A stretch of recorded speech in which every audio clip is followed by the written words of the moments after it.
Amen. Bado tunaendelea na somo letu la jinsi Yesu alivyofunuliwa katika Agano la Kale sehemu ya pili. Wiki iliyopita matendo yatafuta hapa. Wiki hiyo Jumanne ni wiki tujaribu kuangalia mambo kadha wa kadha ambayo kwamba tukajaribu kumwona kwamba Yesu amefunuliwa katika sikukuu 7 za wana wa Israeli. Na ni picha halisi ya Yesu Kristo. Kwa sababu sifa. Lakini kabla tujazungumzia hapa matunda ya kwanza na Pentekoste na baragumu na upatanisho na vibanda, naomba kuna kitu fulani hapa nataka nikuonyeshe kitu kadha wa kadha ambavyo tunavyoendelea kusoma Kristo alivyofunuliwa.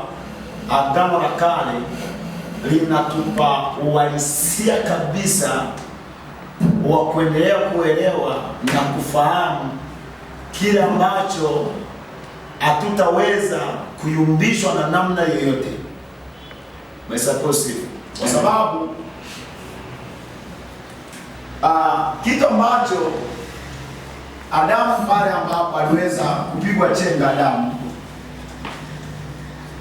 huyu Adamu ambapo aliweza kupigwa chenga Adamu, au namna ambavyo Adamu aliweza kutembelewa pale kwenye bustani ya Edeni, ndivyo Yesu hivyo Yesu alivyoweza kutembelewa na shetani.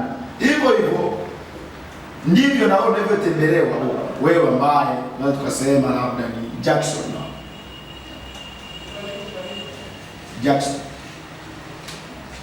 Yaani kile kile ambacho kilitokea Adamu ndicho kilichotokea Yesu, ndicho kinachotokea wewe. Sasa tunapoendelea kumtazama Kristo alivyofunuliwa, hii inakupa namna ambavyo adui hawezi kupata namna yoyote ambayo anaweza akakuingia na akakuondoa katika kile ambacho tayari umekwisha ukielewa. Kwa sababu gani? Adamu hapa kilichoweza kumwangusha, hakujifahamu ya kwamba yeye ni mfano wa Mungu. Kwa sababu adui anapomwendea anamwambia hakika, naye Mungu anajua mtakapokuwa mmekula yale matunda ya mti wa mema wa ujuzi wa mema na mabaya, hakika mtafanana naye. Ambapo Mungu amekwisha kuambia kwamba tukamuumbe mtu kwa mfano wetu. Sasa Adamu anapopigwa chenga, anafikiri kwamba akila kweli ule mti au yale matunda ndipo atakaweza kufanana na Mungu, ambapo tayari Mungu amekwisha kumuumba katika mfano wa Mungu. Vile ndicho kitu ambacho kilikuja kwa Yesu, ya kwamba hakika kama wewe ni mwana wa Mungu, basi badilisha hii aya mawe mikate kama ni wewe ni mwana wa Mungu. Sasa hili kwa Yesu ilikuwa ni swali dogo sana, yani alitegua mtego haraka sana, kwamba Yesu hakuweza kufanyika mwana wa Mungu mpaka badilishe mikate. Yeye alikuwa ni mwana wa Mungu. Kwa hiyo unaona Adamu hapa alishindwa kujitambua kwamba tayari yeye ana mfano wa Mungu. Yesu hapo unaona anashinda. Na sisi hapa ndivyo anavyokuja hivyo, ya kwamba kama kweli wewe unataka kuwa mtakatifu, basi jitakase ili upate kuwa mtakatifu kama yeye alivyo mtakatifu. Na hapo ndipo shetani kwanza kuwakamatia. Yaani hivyo unaweza kuona kama kitu cha kawaida, lakini hiyo ndio mchezo tu shetani anapotembea na mitego midogo tu hiyo. Yaani kama kweli wewe unataka uwe mtakatifu kama huyo alivyo mtakatifu, basi jitakase upate kuwa mtakatifu, ambapo yeye amekwisha kutangazia mtakuwa watakatifu kama mimi nilivyo mtakatifu. Kwa hiyo sio wakati sasa wa kusema ninaenda ili kwa kujia kujitakasa. Hata adui anapokuwa amekuja anakuambia jitakase, sio wakati wa kujitakasa. Tayari wewe ni mtakatifu. Sasa hapo ukichengwa basi. Adui tayari umempa nafasi. Atakupelekesha na atakupeleka jinsi anavyotaka. Kwa sababu gani? Wewe tayari manaka ujifahamu.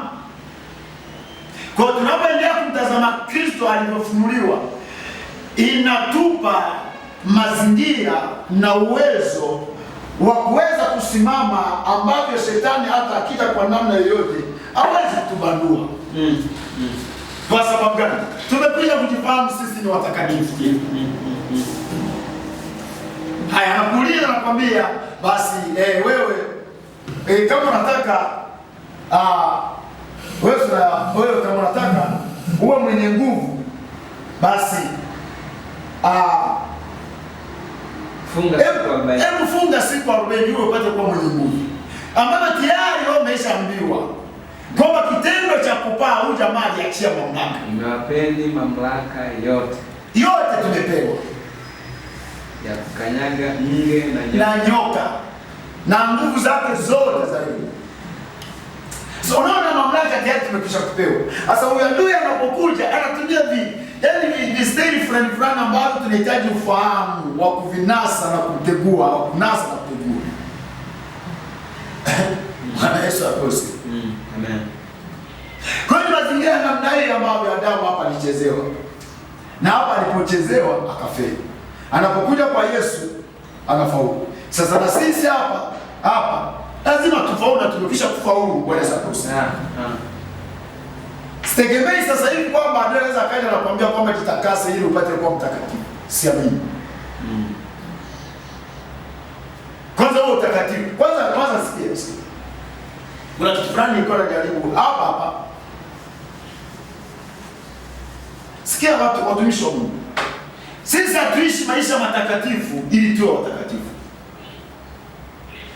Hatuishi maisha matakatifu ili tupate kuwa watakatifu.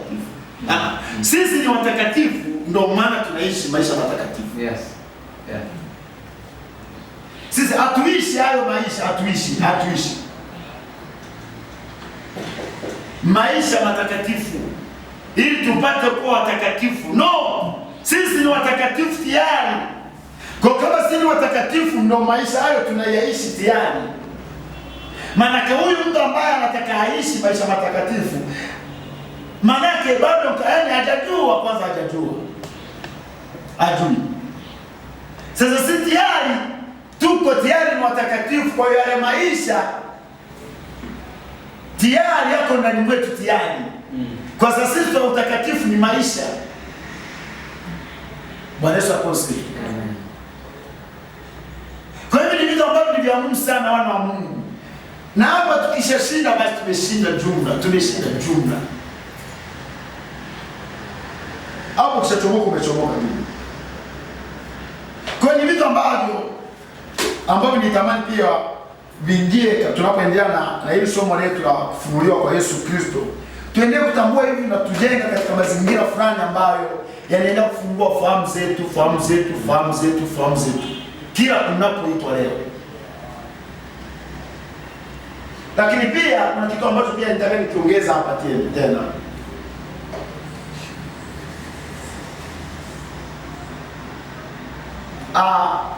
Mtumishi, wewe tayari hapo. Kitu ambacho lazima unabidi kitambue. Wewe tayari, wewe unaitwa kinywa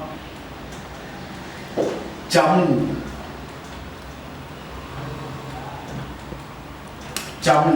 Tayari wewe ni kinywa cha Mungu. Inatoka wapi? Inatoka hapa. Huyu Musa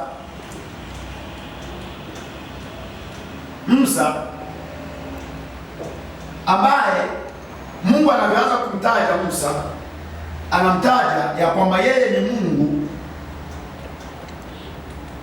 kwa Haruni. Musa alikuwa ni Mungu kwa Haruni.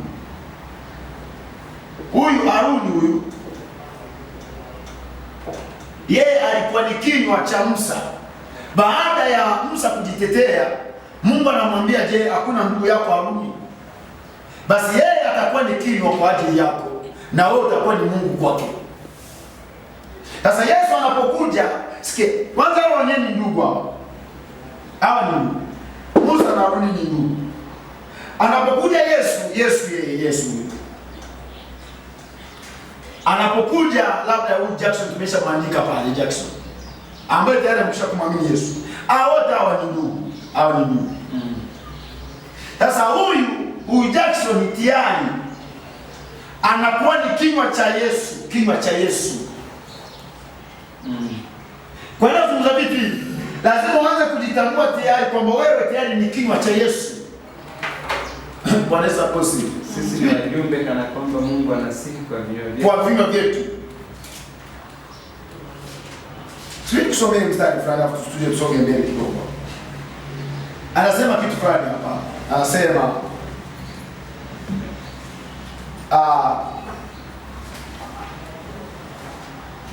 kitu ambacho nitaka niingize hapo kidogo ili ukione. Kutoka 4, kitabu cha Kutoka 4 ule mstari wa 10 hadi 16 anasema hivi, 10 hadi 16. Kutoka 4 mstari wa 10 hadi 16 anasema hivi. Musa akamwambia Bwana, Bwana, mimi si msemaji tokea zamani, wala tokea hapo uliposema na mtumishi wako, maana mimi si mwepesi wa kusema na ulimi wangu ni mzito. Bwana akamwambia, ni nani aliyekufanya? Ni nani aliyekifanya kinywa cha mwanadamu? Au ni nani afanyaye mtu kuwa bubu au kiziwi au mwenye kuona au kuwa kipofu? Si mimi Bwana? Basi sasa enenda nami, nitakuwa pamoja na kinywa chako na kufundisha utakalo linena. Sikia, Mungu ndivyo anavyomwambia Musa. Ataenda na Musa na kumfundisha yale yote ambayo Mungu anataka kuyasema. Anasema hivi, utakalo linena. Akasema, Bwana, na kuomba tuma kwa mkono wake huyo utakayemtuma. 14 anasema hivi, hasira ya Bwana ikawaka juu ya Musa. Akasema, je, hayuko Haruni ndugu yako Mlawi? Najua ya kuwa yeye aweza kusema vizuri. Pamoja na hayo, tazama anakuja kukuraki, naye atakapokuona atafurahi moyoni mwake. Nawe utasema naye na kuyatia maneno kinywani mwake, nami nitakuwa pamoja na kinywa chako na pamoja na kinywa chake, na kuwafundisheni mtakayo yafanya. Sikia maneno hapo. Naye atakuwa msemaji kwako kwa watu, hata yeye atakuwa mfano wa kinywa kwako kwa watu, hata yeye atakuwa mfano wa kinywa kwako. Nawe utakuwa mfano wa Mungu kwake, nawe utakuwa mfano wa Mungu kwake. Nasema nini? Nasema hivyo. Nawe utatoa fimbo hii mkononi mwako, na kwa hiyo utazifanya zile ishara. Ndio kitu cha ambacho nijaribu kuonyesha hapa, kwamba Haruni na Musa ni ndugu, kama alivyo Yesu na wewe ndivyo ndugu. Sasa Yesu baada ya kuwa amekuja na wewe baada ya kuwa umemwamini, wewe ndio unafanyika kuwa kinywa cha Yesu. Musa huku na Haruni hapa ambao ni ndugu. Musa anachukua nafasi ya Yesu. Haruni anachukua nafasi ya waumini kama wewe. Sasa Haruni anaposimama kwa ajili ya kumwakilisha Musa, manake Musa kwa Haruni anakuwa ni Yesu. Kama vile jinsi wewe ulivyo kwa Yesu ulivyo kinywa chake. Bwana Yesu asifiwe. Kwa hiyo tunapoendelea kumtazama Kristo alivyofunuliwa, ni vitu vya muhimu sana hivi, kwa sababu kuna kitu tulikuwa tunazungumza pale ndani kwamba shida wana wa Mungu sio kuamini. Shida iliyopo kubwa ni ufahamu wa kutokuelewa. Kwa sababu kama Mungu anasema mmefanyika kuwa wana, nasikia wana, mmefanyika kuwa wana, maana kuna sifa zote. Anasema sasa si watuma tena, bali mmefanyika kuwa wana, na kama mko wana, basi mmekuwa warithi kwa Mungu. Maana mnarithi vyote vya Mungu. Bwana asifiwe. Tabia zote za Mungu tumezirithi. Vyote tumerithi. Yaani utendaji wote Mungu tumerithi wote. Kwa Mungu anapotaka kufanya, anakutazama wewe. Sasa shida nini? Shida inakuja kwenye ufahamu, na hapo ndipo naomba niongeze kitu hapa, ni cha muhimu sana.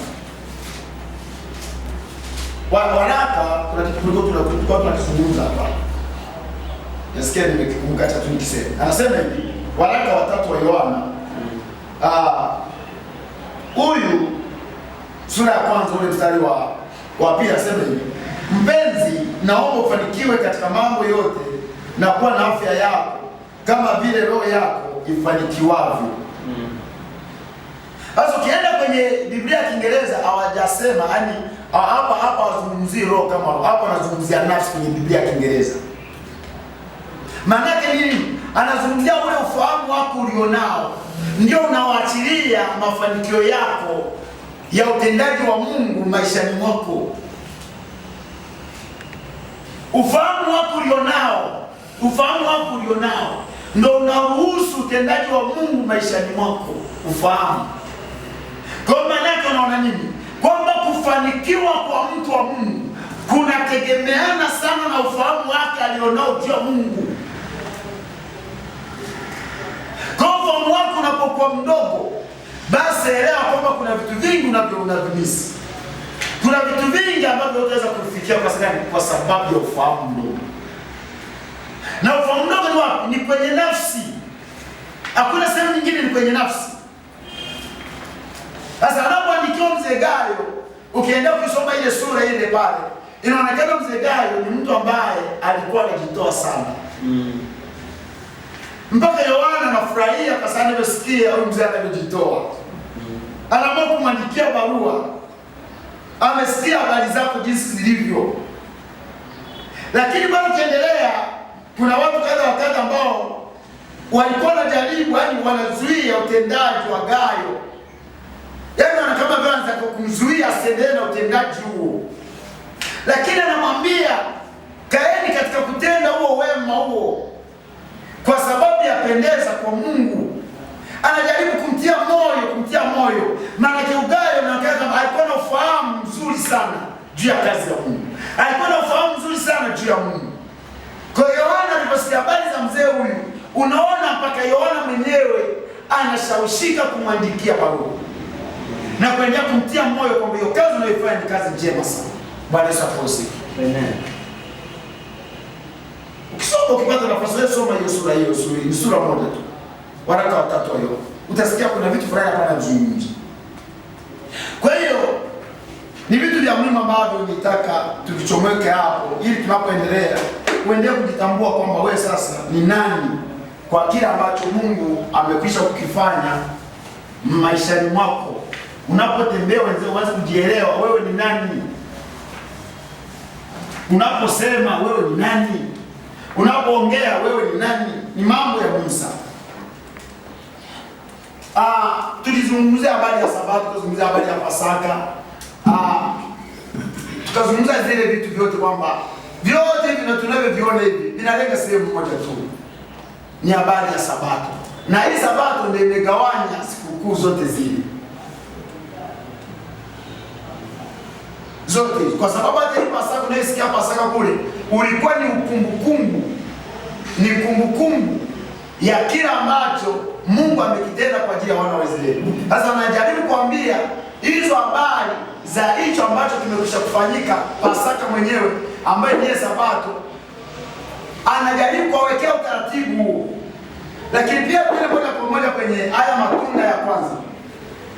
Matunda ya kwanza.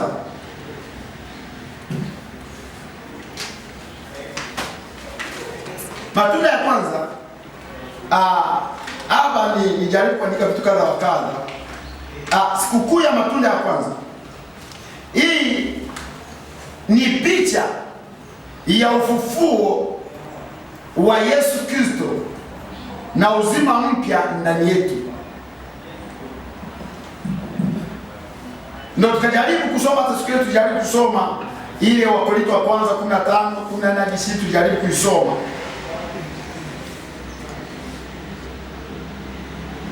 Na tukajaribu kuona kwamba yale matunda ya kwanza ilikuwa ni sehemu ambayo Mungu amewapa wana wa Israeli kama sehemu ya sikukuu.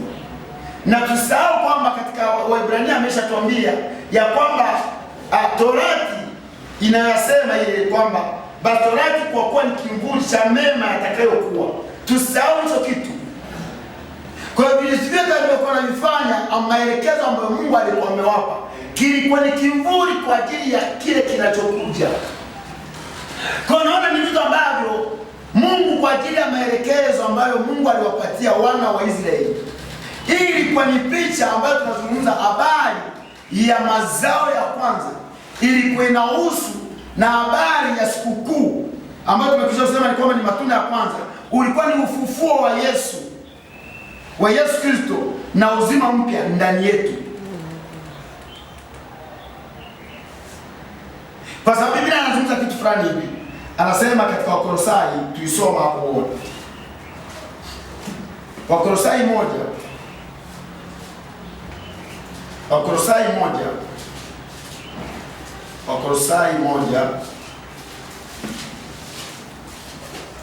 1 ule mstari wa 13 na 18 anasema hivi. Wakolosai 1:13 anasema hivi. Naye alituokoa katika nguvu za giza, akatuhamisha na kutuingiza katika ufalme wa mwana wa pendo lake, ambaye katika yeye tuna ukombozi, yaani msamaha wa dhambi. Naye ni mfano wa Mungu asiyeonekana, mzaliwa wa kwanza wa viumbe vyote. Kwa kuwa katika yeye vitu vyote viliumbwa, vilivyo mbinguni na vilivyo juu ya nchi, vinavyoonekana na visivyoonekana, ikiwa ni viti vya enzi au sultani au enzi au mamlaka. Vitu vyote viliumbwa kwa njia yake na kwa ajili yake. 17 anasema hivi. Naye amekuwako kabla ya vitu vyote, na vitu vyote ushikana katika yeye. 18 anasema hivi. Naye ndiye kichwa cha mwili, yani cha kanisa.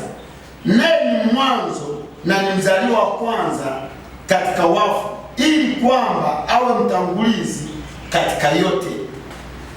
Sasa unapoona ile ambayo ni sikukuu ya mazao ya kwanza au sikukuu ya matunda ya kwanza, ambayo Mungu amekwisha kuambia habari ya sikukuu yale matunda yao ya kwanza, kwao ilikuwa inabidi iwe ni sikukuu kwao, kwa mujibu wa Mungu aliyokuwa amewapatia. Lakini kusema kweli, haikuwa sikukuu kama sikukuu. Hii ilikuwa ni sikukuu ambayo ni mwamvuli tu ambao unaonyesha ujio wa Yesu Kristo, ambaye atakufa na kufuka, kuwa yeye ndiye mzaliwa wa kwanza kati ya ndugu wengi. Hiyo kwamba Yesu Kristo kwa yeye ndiye mzaliwa wa kwanza kwetu. Bwana Yesu asifiwe. Kwa sababu ukisoma sehemu nyingine anasema hata kabla ya kuwekwa msingi ya ulimwengu alikwisha kutuchagua. Na sisi hivyo ndiko tunapohesabikiwa ndani yake kama mzaliwa wa kwanza, kama matunda ya kwanza. Maana basi kwa yeye hakuna matunda ya kwanza. Yeye ndiyo matunda ya kwanza kutoka kwa Baba. Kwa sisi tunakuja kujichomeka hapo ndani mwake. Kwa anakuwa ni kama kaka yetu anayetangulia ndani ya familia ya Baba. Ndiye mzaliwa wetu wa kwanza. Na kwa sababu hiyo sasa ndicho tunachoendelea kukiangalia hapa kwamba sikukuu ya matunda ya kwanza ilikuwa inasimama wapi? Ilikuwa inasimamia hapa. Labda turudie ile mstari ambao tulijaribu kusoma wiki ile siku iliyopita wa Korinto wa kwanza ambao tulijaribu kuisoma. Anasema kitu hiki, wa Korinto wa kwanza 15 ule mstari wa 14 na kuendelea, anasema hivi. Wa Korinto wa kwanza 15 mstari wa 14 na kuendelea, anasema hivi. Tena kama Kristo hakufuka, basi kuhubiri kwetu ni bure na imani yenu ni bure. Na sisi tumeonekana kuwa mashahidi wa uongo wa Mungu, kwa maana tulimshuhudia Mungu ya kwamba alimfufua Kristo ambaye hakumfufua, ikiwa wafu hawafufuliwi. Maana kama wafu hawafufuliwi, Kristo naye hakufufuka. Haleluya. Na kama Kristo hakufufuka, imani yenu ni bure, mungalimo katika dhambi zenu. Na hapo wao nao waliolala katika Kristo wamepotea. Kama katika maisha haya tu tumemtumainia Kristo, sisi tu maskini kuliko watu wote. Kama nini? Kama Kristo hakufufuka, tu maskini kuliko watu wote. Ishirini nasema hivi, lakini sasa Kristo amefufuka katika wafu, limbuko la waliolala. Limbuko la waliolala. Na tunatambua kwamba pasipo Yesu Kristo kufufuka, najua hakuna wokovu. Sisi tunatangaziwa wokovu kwa sababu yule Bwana ameshinda. Ile mauti ambayo ilikuwa inatisha, inaleta hofu kwa watu, sasa haikumweza Yesu kumshika. Anapoenda huko, unaona mauti haikuwa na mamlaka tena juu ya Yesu Kristo. Anachomoka kule. Anapochomoka kule, anakuja kututangazia sisi ushindi. Anatangazia sisi wokovu. Kwa hiyo wokovu wetu pia unategemeana kabisa na huyu Yesu Kristo kufufuka kama mzaliwa, kama matunda ya kwanza. Kwa sababu pasipo yeye kufufuka, hakuna wengine ambao wangeweza kufufuka. Ndivyo Paulo alivyozungumza. Sasa kama kweli Kristo hakufufuka, basi kazi yetu ni bure na tu maskini kuliko watu. Lakini sasa anasema Kristo amefufuka, anarudia tena kule. Maana yeye alikuwa ni majibizano kati ya Paulo na watu. Wamejibizana. Yaani ukisoma sentensi unaona kama vile ilikuwa ni majibizano tena makali sana. Huko anamalizia anasema, lakini sasa Kristo amefufuka katika wafu, limbuko la waliolala. Unaona, anajaribu kuatia moyo, anajaribu kuambia ukweli wa mambo ambayo yametendeka, kwamba sasa nyie sio maskini tena, kwamba nyie sio namna gani tena, bali mnayo mtangulizi wenu ambaye ndiyo matunda ya kwanza kwa Baba.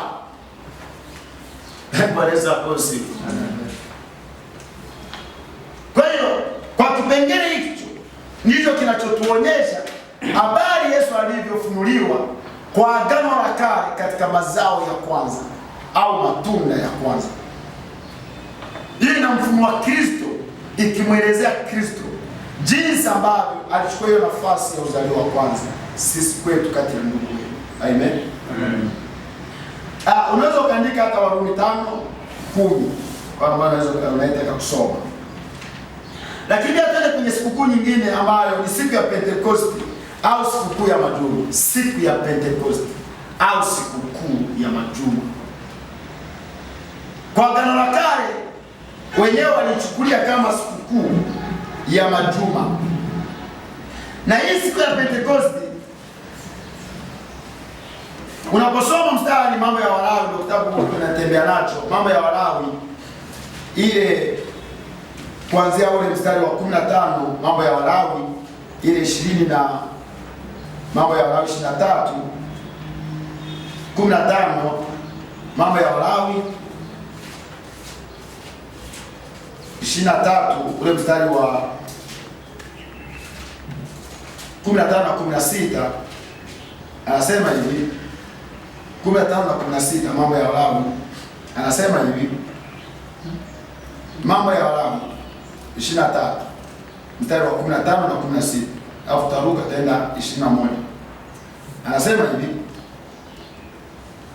nanyi mtajihesabia tangu siku ya pili baada ya Sabato, tangu siku hiyo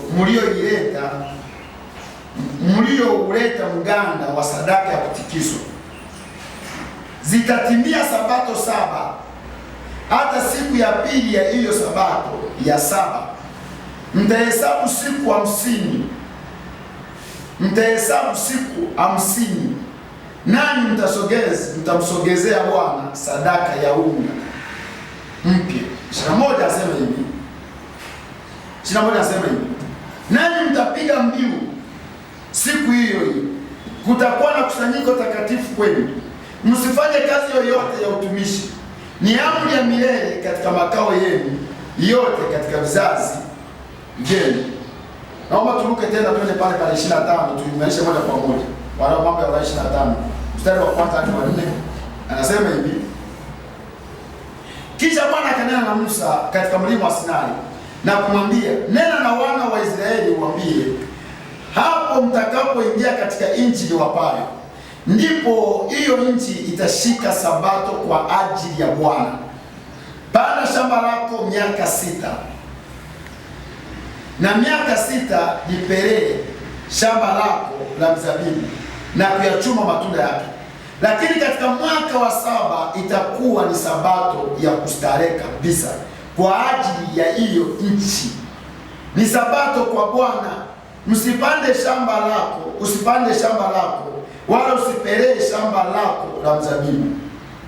Twende mstari wa 8 na 10, aseme hivi: nao utajihesabia sabato 7 za miaka, sabato 7 za miaka, maana miaka 7 mara 7 zitakuwa ni siku za sabato 7 za miaka kwenu. Maana miaka 49 ndipo utakapoipeleka pande zote hiyo baragumu yenye sauti kuu, siku ya 10 ya mwezi wa 7. Katika siku hiyo ya upatanisho mtaipeleka baragumu katika nchi yote, katika nchi yenu yote. Mstari wa 10 anasema hivi: na mwaka wa 50 mtautakasa na kupiga mbiu ya kuachwa mahuru katika nchi yote kwa watu wote waiketio. Itakuwa ni yubile kwenu, nani kila mtu atairudia miliki yake mwenyewe, nani mtarejea kila mtu kwa jamaa yake. Bwana asifiwe. Sasa au baada ya kuzungumza habari ya Pentekoste au sikukuu ya majuma kwa Agano la Kale. Agano la Kale tumeshazungumza hapa, tumeanza kutembea kutoka Sabato, tumekuja Pasaka, tumekuja katika matunda ya siku ya kwanza Pentekoste. Na hapa labda ni sawa. Tunapozungumza habari ya kufuka, hii bado ndio hiyo matunda ya kwanza ambayo tunatambua kwamba Kristo ndio yule ambaye alifuka siku ya kwanza ya juma. Ndio hiyo siku ambayo wana wa Israeli Mungu anawatoa katika utumwa Misri. Na hiyo ndio Sabato, ndio Pasaka ambayo inafanya kazi usiku wa 8 na alfajiri hao watu wanachomoka kule. Kwa hiyo tunapozungumza kitu kinasema tembee nacho, kwamba anazungumza juu ya kitu kimoja tu. Bwana asifiwe. Sasa tunapokuja hapa kwenye siku ya Pentekoste hapa, sikukuu ya sikukuu ya majuma, anazungumza habari ya miaka 50. Hii miaka 50 kwa wana wa Israeli ndio utaratibu Mungu alikuwa amewaambia ya kwamba miaka 50, baada ya kwamba umefikisha miaka 50, ndipo sasa mtapiga baragumu ya kuashiria kwamba nyie sasa mmekuwa huru. Baragumu. Na hii ndiyo ilikuwa ni ishara sisi kwetu kwa Agano la Kale kwa kushuka kwa Roho Mtakatifu. Hii miaka 50 hii tunapoanza kuhesabu kutoka wana wa Israeli wanapotoka Misri, wanaanza kutembea, wanatembea. Unajua kutumia miaka 50 kuingia nchi ya ahadi. Kwa sababu gani? Wanapofika kule, wanapoenda kuipeleleza nchi ya ahadi, anasema hivi alitumia siku 40. Wanaporudi wanamkasirisha Mungu. Wanapomkasirisha Mungu, kile kizazi chote cha kuanzia miaka 21 na kupanda juu, Biblia inasema hivi, wote walikufa. Wakabaki kile kizazi cha kuanzia miaka 20 mpaka 0. Sasa kile kizazi ambacho kilibakia, Mungu anakiambia hivi, watalipa miaka 40. Maanake mwaka mmoja utachukua siku moja. Mwaka mmoja utachukua siku moja. Kama vile siku 40 walivyozunguka, maanake watakaa jangwani miaka 40. Bwana Yesu asifiwe. Sasa hiki ndio kipindi ambacho wamekaa jangwani au wana wa Israeli, ambavyo Mungu amekwisha kuwaandalia kwamba miaka 50 ilikuwa ni kwamba warudishe nchi ya ahadi, na ni kweli ndivyo ilivyokuwa. Lakini baada ya hapo naona hao watu wanapoteza mwelekeo pale jangwani. Yaani hakuwa mpango wa Mungu wakae jangwani miaka 50, haikuwa mpango wa Mungu, ni kwa sababu yao ya ugumu wa mioyo yao. Sasa hii ahadi inapokuwa imetimia ya wana wa Israeli kuzunguka katika ile jangwa, tusome Hesabu, kitabu cha Hesabu, tusome tunacho moja kwa moja. Kitabu cha Hesabu 13:25. 13:25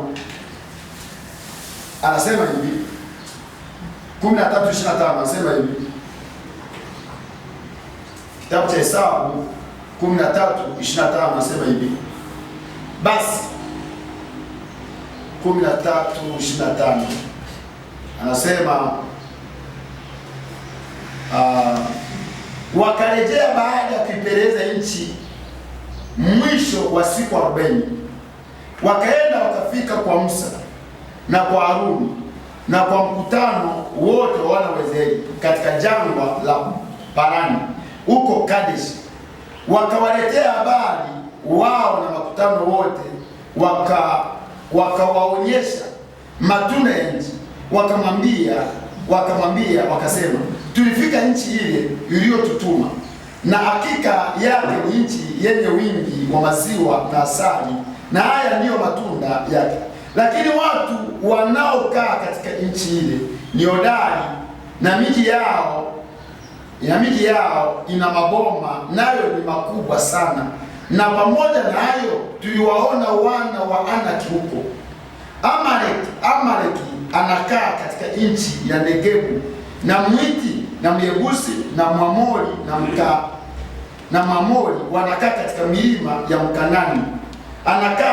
Mkanani anakaa karibu na bahari na kando ya ukingo wa Yordani.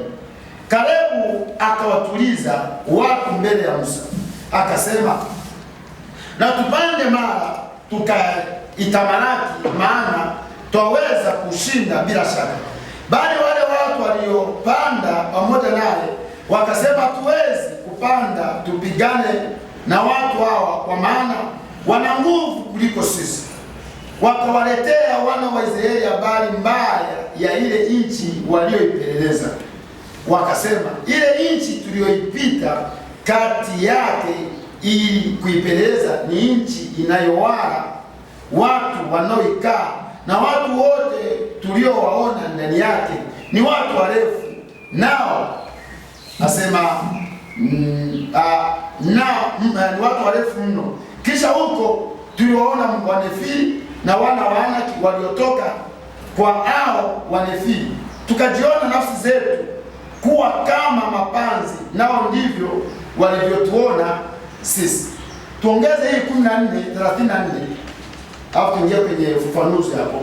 34 anasema hivi, 14 Hesabu anasema hivi, 14:34 anasema hivi, kwa hesabu ya hizo siku. Acha nianzie tu hapo kidogo. Nianzie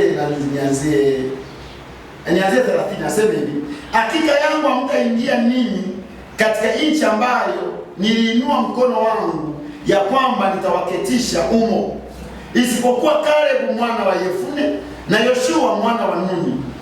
Lakini watoto wenu ambao mlisema watakuwa mateka, ndiyo nitakaowaleta na kuwatia ndani, nao wataijua nchi ninyi mlioikataa. Lakini katika habari zenu mizoga yenu itaanguka katika jangwa hili. Kisha watoto wenu watakuwa wachungaji jangwani muda wa miaka 40, nao watachukua mzigo wa uasherati wenu hata mizoga yenu itakapoangamia jangwani. Kwa hesabu ya hizo siku mlizoipeleleza ile nchi, yaani siku 40, kila siku kuhesabu mwaka mmoja, mtayachukua maovu yenu, ndiyo miaka 40, nani mtakujua kufarikana kwangu mimi Bwana nimekwisha nena, hakika yangu ndilo nitakalolitenda. Mkutano mwovu huu wote waliokusanyika juu yangu wataangamia katika nyika hii, nako ndiko watakapokufa. Kisha hao watu ambao Musa aliwatuma waipeleleze waipeleleze nchi, waliorudi na kufanya mkutano wote kumnungunikia kwa walivyoleta habari mbaya juu ya nchi. Watu hao walioileta habari mbaya ya nchi wakafa kwa tauni mbele ya Bwana. Lakini Yoshua mwana wa Nuni na Kalebu mwana wa Yefune wakabaki hai miongoni mwa wale watu waliokwenda kuipeleleza nchi. Sasa hiki ndi kitu ambacho kinatendeka kwa wana wa Israeli wakiwa pale jangwani. Wamekwisha kuipeleleza nchi ya ahadi siku 40. Wanapokuja wanaleta taarifa mbaya. Wanapoleta taarifa mbaya, wanaleta uharibifu kwa wana wa Israeli, manake walitaka kuleta mgomo.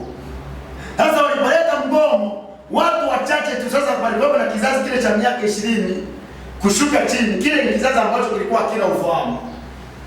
Lakini kuanzia 21 na kwenda juu, walikuwa ni watu yale ambao wamekwisha kuwa na ufahamu. Sasa wale wote waliokuwa na ufahamu, tena watu wote ambao walikuwa kinyume na wakina Yoshua na Kalebu, wote wakaangamia. Kwa hiyo Yoshua na Kalebu wakabaki na kile kizazi cha miaka 20 kushuka chini. Sikia adhabu ambao wanatembea nayo. Wanatembea nayo ni miaka 40 pale jangwani.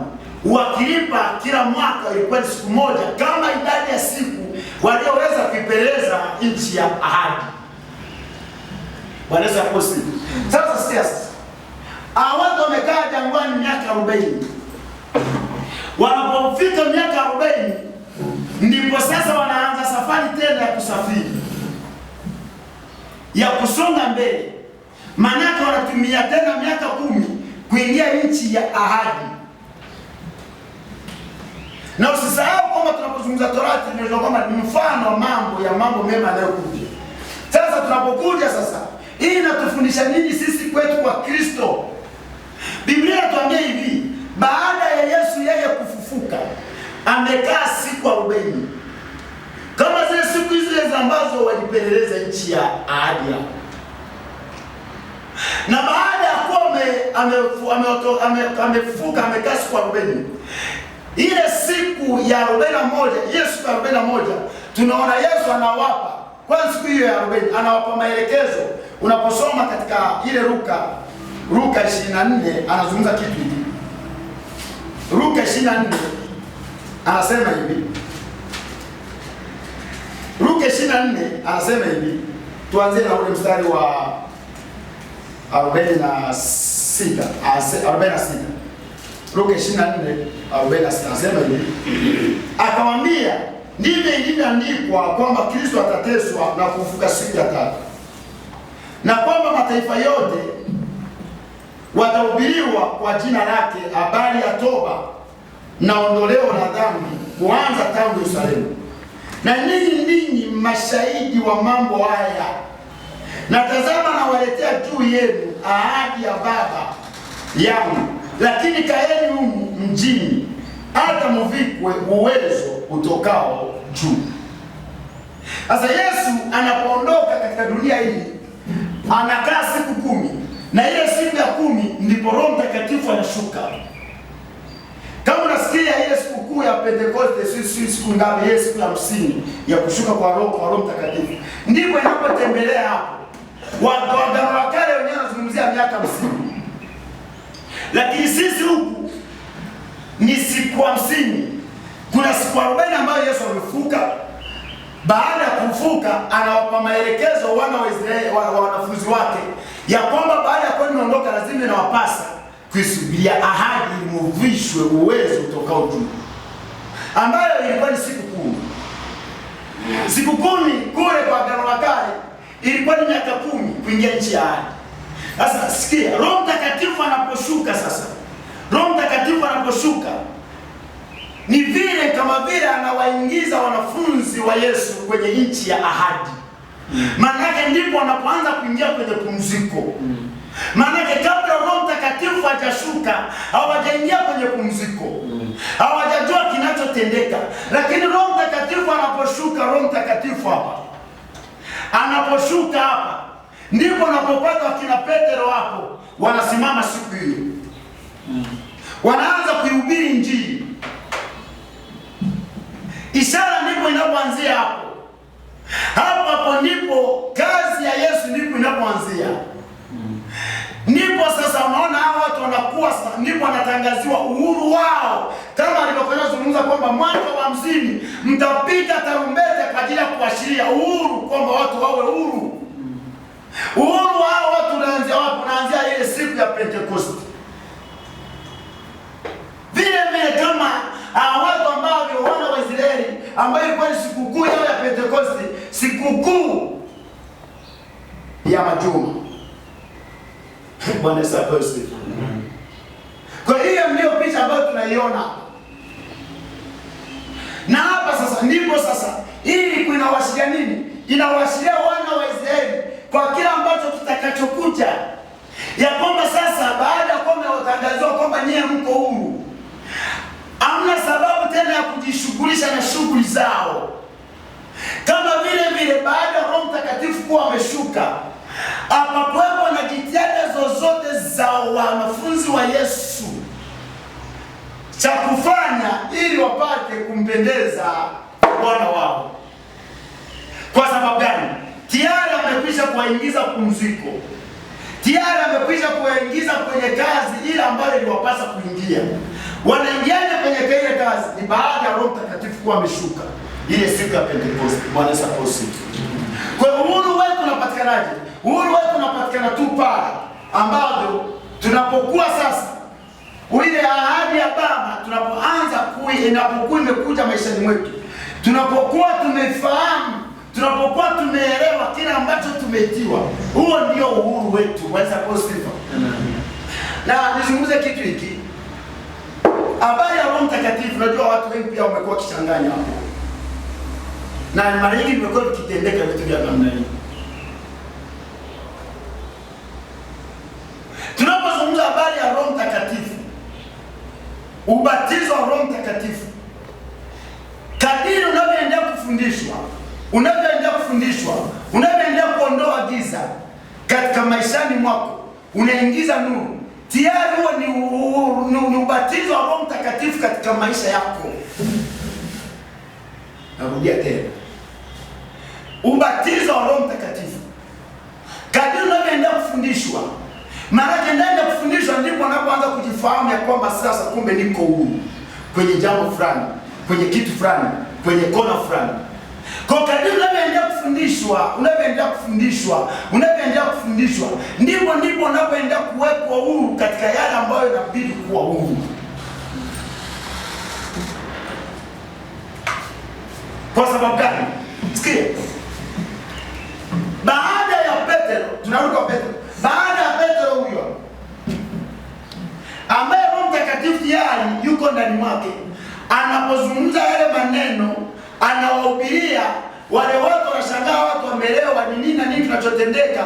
Unaona Petro alipokuwa anazungumza ukafikiri Petro alikuwa anazungumza, lakini tunasema kwa si Petro alikuwa anazungumza, bali ni Roho Mtakatifu alikuwa anazungumza ndani ya Petro. Sasa angalia sasa hiki ambacho kitaka kumshangaa Petro huyu ambaye anazungumza maneno haya, ukitaka unajua kwamba bado alikuwa anahitaji msaada wa kuendelea kufunguliwa. Unapoenda Matendo 10, Mungu anapomshushia kile kitambaa, kuna wanyama kila aina, anaambiwa achukue achinje yale. Unaona Petro anaweka mgongo. Maana yake ufahamu wa Petro kwenye hicho kipengele alikuwa bado. Bwana asifiwe. Kwa maana yake tunapokuja habari ya kuwepo huru, ni kadiri utakavyoendelea kufunguliwa katika ufahamu wako. Utakavyoendelea kufunguliwa katika ufahamu wako, giza. Lakini siku nyingine utakapokutana na lile neno ambalo linakufungua, na uko tena utashangaa unakuwa huru kwenye hicho kipengele. Bwana asifiwe. Labda nitolee mfano huu.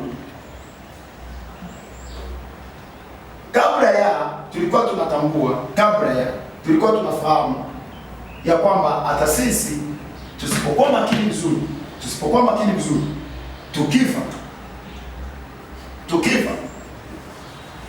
tulikuwa tunafikiri kwamba tukifa, tusiposhika vizuri zile amri 10 tunaenda jehanamu. Lakini baada ya kuwa ukaja ukapata ufahamu kusema kumbe sio bwana, kumbe hata hizi amri 10 sipozishika hapa, mimi nikifa mimi naenda mbinguni. Unaona sasa, hiki kipengele kipindicho hapa kwako ilikuwa ni giza, lakini baada ya kuwa umepata mwanga, unaona unapata nuru sasa, au uko tena kwenye giza. Hapa sasa umeenda hatua nyingine, umekuwa huru katika kipengele hiki. Kanisa positive. Sasa kwenye kipengele hiki, habari ya dhambi ya kwamba unaweza ukaenda jehanamu, unaona sasa hapo umekuwa huru. Yaani hapo umechomoka. Ndio tunazungumza kwamba kuna mazingira ambayo utajikuta kipengele fulani uko huru na kipengele kingine haujawa huru, ambapo mpango wa Mungu anatamani vipengele vyote tuwe huru. Na tunakuacha huru,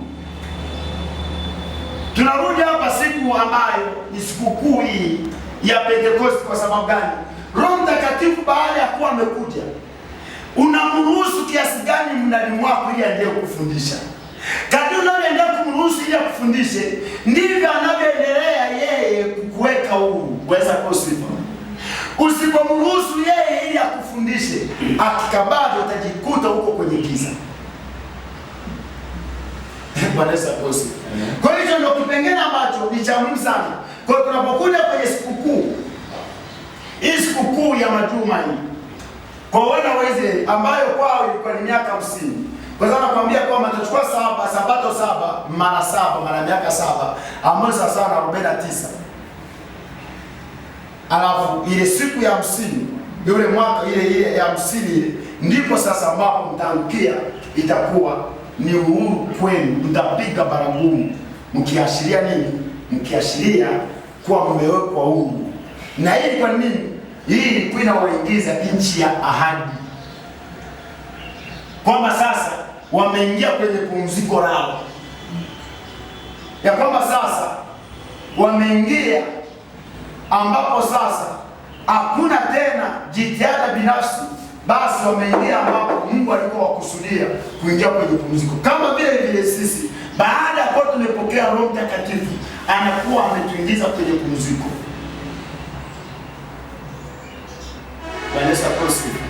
Lakini pumziko linakujaje? Ni kadiri tayari umeshapokea Roho Mtakatifu, lakini bado hapo unahitaji kuendelea kumwachilia Roho Mtakatifu ili akufundishe, uachilie kabisa yeye akuongoze, uachilie kabisa yeye akutawale, uachilie kabisa wewe yeye awe ndiye miguu yako, yeye ndio aamue kuongoza miguu yako, yeye ndio aamue kila ambacho unatakiwa kusema kiwe ni cha kwake. Sasa tunapokuwa tumefika mahali pale kwamba sio wewe unayesema bali ni yeye anayesema, huo ndio uhuru sasa ambao tunaozungumza katika maisha ya muamini. Lakini kama utafika hiyo point ambayo ya kumruhusu Roho Mtakatifu yeye ndo akuongoze, akuendeshe, lakini ukataka wewe ujiendeshe, lazima kuna sehemu utakwama. Lakini makusudi ya Mungu ni kwamba baada ya Roho Mtakatifu ameshuka, hao watu wawe huru. Yaani kama Petro ambaye tayari amekwisha kupokea Roho Mtakatifu, lakini kuna vipengele kadha wa kadha vilikuwa vinampiga chenga. Haelewi kabisa yeye. Anafikiri labda kwamba Yesu ni kama watu kadha wa kadha. Anafikiri labda Roho Mtakatifu ni watu kadha wa kadha. Ukienda Matendo ya Mitume anajaribu kuambia, anasema hata nao wakapokea Roho Mtakatifu kama sisi. Maana naye akawa anashangaa. Bwana Yesu atubariki. Kwa hiyo ndivyo sasa tunapoendelea kuzungumza habari ya kitu hicho, ya habari ya sikukuu ya Pentekoste au sikukuu ya Majuma, ndicho kitu ambacho anajaribu kukizungumza katika stage ya namna hii. Ukisoma katika Matendo ya Mtume sura ya 2 mstari wa 1 hadi wa 4 utakutana na hicho kitu ambacho kimeandikwa, ambacho kinaashiria habari ya kushuka ya Roho Mtakatifu siku ya Pentekoste. Kwa hiyo ndio picha kamili ya hizo sikukuu 7 za wana wa Israeli. Lakini pia hiyo sikukuu, kuna sikukuu nyingine hapa, sikukuu ya Baragumu. Hii sikukuu ya Baragumu iliingia tena hapa kwa sababu hiyo ndio sikukuu ambayo watu wanatangaziwa uhuru wao, lakini kwa bado ilikuwa ni sikukuu ya Baragumu, kwamba wanatangaziwa uhuru wao. Ni sawasawa. Hii tunaipata wapi? Tunaipata sisi kwetu kwa Yesu.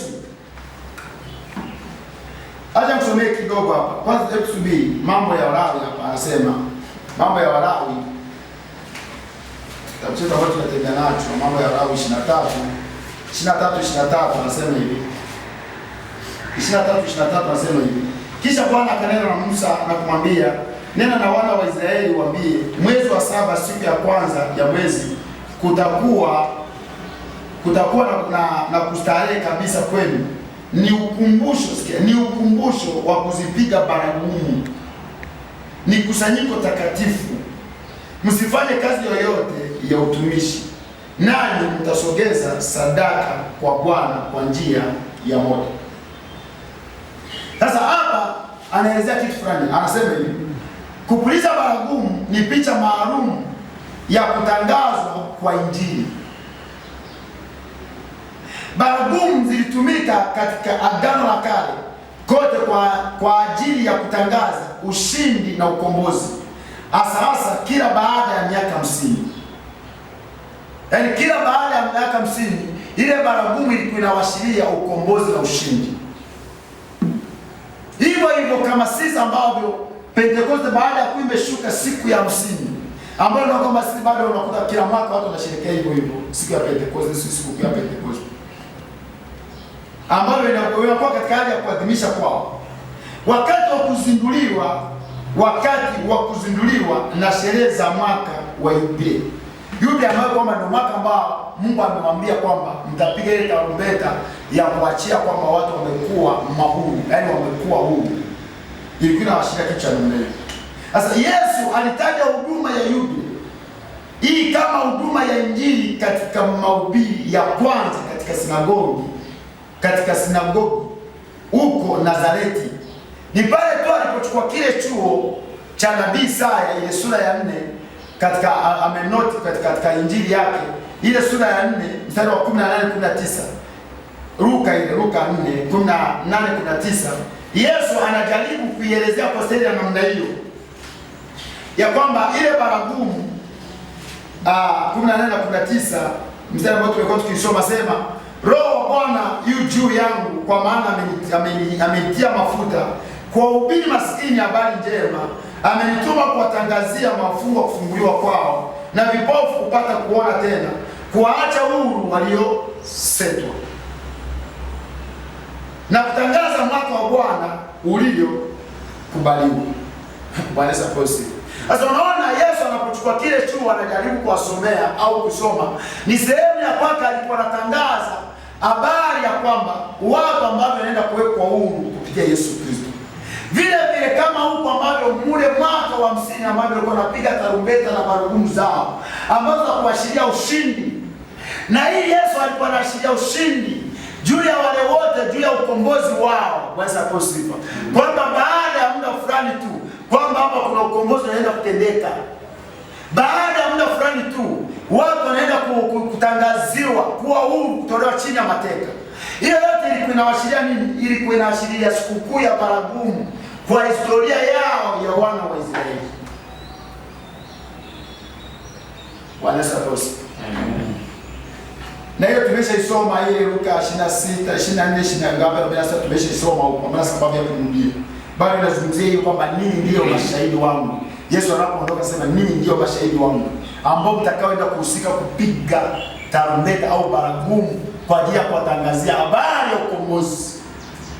Anawaambia kwamba mataifa yote watahubiriwa habari ya toba na msamaha wa dhambi, habari ya kusamehewa, habari ya ukombozi kupitia jina langu na Bwana wangu, kupitia jina langu Yesu Kristo. Ndivyo anayezungumza. Kwa hiyo ni baragumu ambayo tayari sisi tumepewa. Kwa hiyo tunaposimama ni watu kuwatangazia habari ya ukombozi wao, ni kuwatangazia kwamba tayari mmekwisha kukombolewa. Wesa posifa. Kwa hiyo ni wajibu wenu mumwamini huyu tayari mmekwisha kukombolewa. Kwa sababu gani? Hii tunaichukulia kwamba hii ya Yesu tunajaribu kuichukulia hivi kwamba tayari labda hii ni dunia. Yesu alipokuja, Yesu anapokuja anautangazia ulimwengu ya kwamba nyote ninawaalika kwenye sherehe au kwenye harusi. Sasa kwenye ile kitabu chake ameandika mataifa yote na majina yao na majina yaliyoko ndani ya watu wa mataifa kwenye kile kitabu, maana wote amewaalika. Sasa kwa ni wajibu hao watu kuingia kwenye harusi. Ijapokuwa wamealikwa, lakini kuna watu hawataingia tena kwenye ile harusi kwa sababu ya shughuli zao, kwa sababu ya mambo yao, hawataingia. Kwa kitendo cha kutokuingia si kusema kwamba ni mwenye harusi amewazuia wasiingie, bali ni wao wamekataa kutokuingia. Na ndio maana kuzungumza kwamba tazama maana kondoo ichukue dhambi ya ulimwengu. Ndio maana anatangaza kwamba nyote tayari mmekwisha kuandalia karamu. Njooni kwangu tupate kusherehekea. Kwa tunapochomoka hapa kwa ajili ya kupiga tarumbeta na kupiga nini baragumu, ni kuambia kwamba tayari harusi imekwisha kuandaliwa, tayari karamu imekwisha kuandaliwa. Hakuna sababu ya gharama yoyote. Wewe ndio tu ushiriki, vitu tayari vimekwisha kuandaliwa. Maana nini? Maana tayari umekwisha kusamehewa. Tayari umekwisha kusamehewa. Unatakiwa nini? Ni kumwamini wewe Yesu Kristo. Maana nini? Wao wamesamehewa, tayari wamesamehewa. Hiyo ndio baragumu ambayo tunatangaziwa au wana wa Israeli ndani ya miaka 50 ya kwamba wamewekwa huru, wameachwa huru. Hii ndio baragumu ambayo sisi tunaipiga, ambayo tunaachiwa sisi. Anaozungumza katika Yohana katika Luka 24 anasema kwamba ninyi mashahidi, ninyi ndio mashahidi wangu ambao mtakaenda kuhusika kupiga hiyo baragumu ya kuwatangazia wale watu walioalikwa kwamba tayari karamu tayari mnaruhusiwa kuingia kwenye sherehe. Bwana Yesu asifiwe. Na sherehe mnapata kuingia kwenye sherehe hiyo tu ya kumwamini Yesu. Kumwamini Yesu. Ukishamwamini Yesu basi, lakini sema kweli tayari hamna kizuizi cha kuingia. Kizuizi tu ni hiyo kuchukua tiketi yako au kuchukua hiyo kadi yako ndio Yesu Kristo mwenyewe. Bwana Yesu asifiwe. Kwa nini kumwambia Bwana, jamani, kila ambacho kilikuwa kinakuzuia nini na nini, wewe mchango wote umeondolewa, ni wajibu wako kuingia kwenye harusi na ukashirikiana na Mungu. Na kadi yako nini? Kadi yako ni Yesu Kristo. Unapokea ile kadi yako ni kumwamini tu. Kwamba amefanya nini? Kwamba mimi nimesamehewa dhambi. Bwana Yesu asifiwe. Amen. Kwamba nimesamehewa dhambi. Kitendo kwamba nimesamehewa dhambi na huyo Bwana wetu Yesu Kristo, tayari unaruhusa kuingia. Na hapa ndipo sasa watu wengi pia hapo kuna kitu fulani ambacho kinaleta shida bado hapa. Hapa ndipo tutaposikia watu wengi hapo wanazungumzia habari ya vitabu viwili, kitabu cha uzima na kitabu cha hukumu. Kwa hiyo utomolewe kwenye kitabu cha hukumu, uingie kwenye kitabu cha uzima. Sasa Yesu anapokuja dunia, ulimwengu wote unasulubiwa ndani ya Kristo. Ulimwengu wote unasulubiwa ndani ya Kristo. Kwa kama ulimwengu wote unasulubiwa ndani ya Kristo, basi Yesu mwenyewe ndicho kitabu cha uzima. Yesu mwenyewe ndiye kitabu cha uzima. Kwa majina yote yameandikwa ndani ya hicho kitabu kinaitwa Yesu cha uzima. Kwa maana kama hamna kitabu kingine, tofauti na kuna kitabu kimoja tu kinaitwa kitabu cha uzima. Sasa ile siku ambayo huyu mtu ambaye amepigwa tarumbeta na baragumu amegoma, siku ile ambayo anachomoka huku duniani, si kusema kwamba huyu amemfukuza, ni huyu amejiondoa kwenye ile listi ambayo tayari ameandikwa. Kwa sababu gani? Ni maamuzi, tumepewa maamuzi ya kuweza kuingia au kutokuingia. Hayo ni maamuzi. Unapoenda kwenye kitabu cha Kutoka, nafikiri ile 32, Musa anajaribu kumwambia, sikia, one kitu. Anasema hivi. Anasema hivi. 32, anasema hivi, 32 anasema hivi. Walakini sasa ikiwa hutawasamehe dhambi yao, na kama sivyo unifute na kusihi katika kitabu chako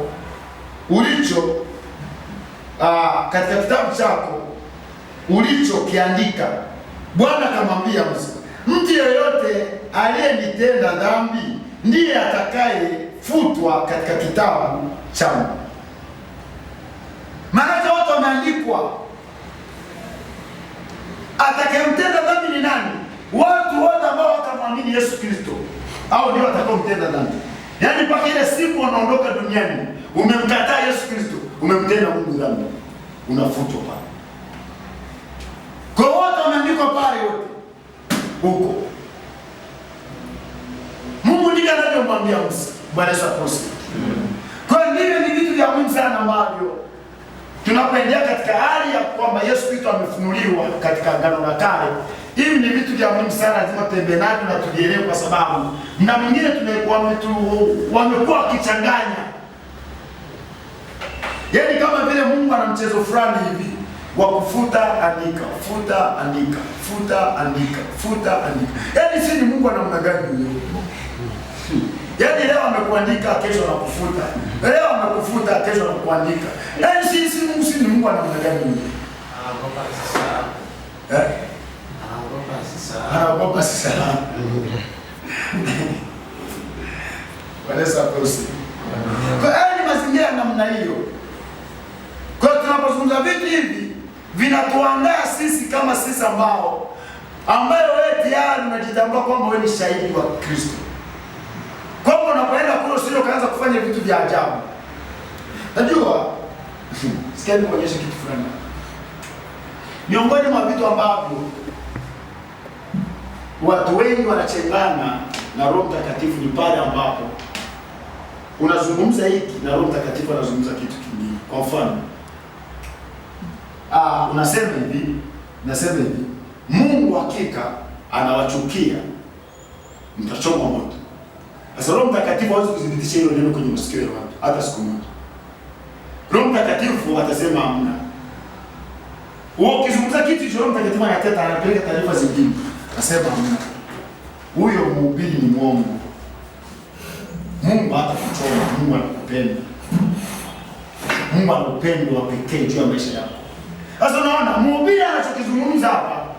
Huyu mhubiri anachokizungumza hapa, sisi Roho Mtakatifu anakipeleka kwa watu.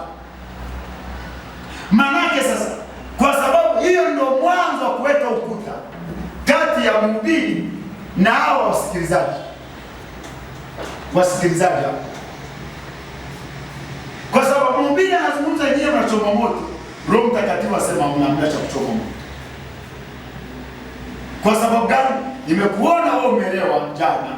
Umeelewa kabisa, hakika wewe utachoma moto. Roho Mtakatifu anasema hamna. Yesu anakupenda sana. Mungu ni upendo sana jamani.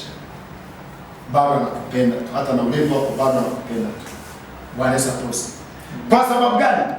Kwa sababu hii hapa. Watu wote ambao tayari wamekwisha kumwamini Yesu Kristo wamebebwa kwenye mgongo wa Yesu Kristo. Wote waliomwamini Yesu Kristo wamebebwa namna gani? Ni kwamba ile siku ambayo watu waliomwamini Yesu Kristo, maana amewabebaje? Dhambi zote ambazo huyu mtu alikuwa anatenda, zote amezibeba. Kwa hiyo kama amebeba dhambi zangu, maana amenibeba mimi. Bwana asifiwe. Maana amenibeba mimi. Kwa hiyo kama amenibeba mimi, unapoleta kitu cha namna ambayo nimekuja kumwamini Yesu, niko hapa na kufundisha au nakwambia hakika wewe unaangamia, utachoma moto. Huo ujumbe Roho Mtakatifu hawezi kuutia muhuri kwenye masikio ya watu. Utaishia tu kuwa giza kwenye masikio ya watu. na utakuwa utaishia kuwa ujumbe mgumu kwenye mioyo ya watu. Kwa sababu gani? Anayepeleka ule ujumbe ni Roho Mtakatifu kwenye mioyo ya watu, na wewe unazungumza kitu ambacho kiko nje na utaratibu wa Roho Mtakatifu. Maanake wa kuweka kile kitu kwenye mioyo ya watu hayupo. Kwa maanake mnapingana, unachokisema sio kile Roho Mtakatifu anachozungumza. Bwana Yesu asifiwe. Amen. Amen. Amen. Kwa hiyo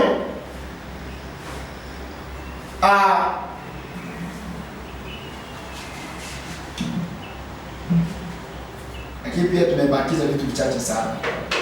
Ni upatanisho na fina sikukuu ya vibanda. Basi kulingana na muda wetu pia nataka tuingie kwenye kama kuna maswali au kama kuna mtu anacho cha kuongeza. Tunazo bado dakika chache hapo ambazo sikukuu ya hiyo matunda ya kwanza. Sawa. Ungetuleta tena ufafanuzi kidogo kwenye Yakobo 1:18. Yakobo 1:18. Wajibu kuelezea tena kidogo kwenye Yakobo 1:18.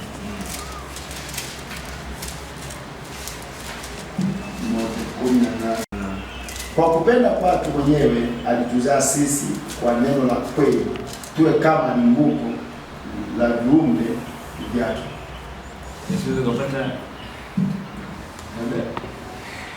hapo ukaelezea hata kidogo na wenyewe. Okay. Sasa Yakobo anapozungumza kitu hiki anasema hivi kwamba kwa kupenda kwake mwenyewe alituzaa sisi kwa neno la kweli, tuwe kama malimbuko la viumbe vyake. Na labda nizungumzie kitu hiki. Umeshasikia kwamba hicho ambacho tunazungumza kwamba yeye kwa kutuzaa kwake kwa neno la kweli kuwa kama malimbuko ya kweli. Nini maana yake? Maana yake anazungumzia hapa sisi ametuzaa kwa neema, jambo la kwanza. Yaani kwake yeye mwenyewe. Yaani yeye kwa utashi wake, sio kwa matashi yetu. Ni kwa utashi wake ametuzaa sisi. Kupitia nani? Kupitia Yesu Kristo ambao tumekwisha kuzungumza kama mzaliwa wa kwanza wa ndugu wengi. Sasa baada ya kuwa ametuzaa kwa mapenzi yake, ndivyo kwa kabla tuenda hapo iko hivi.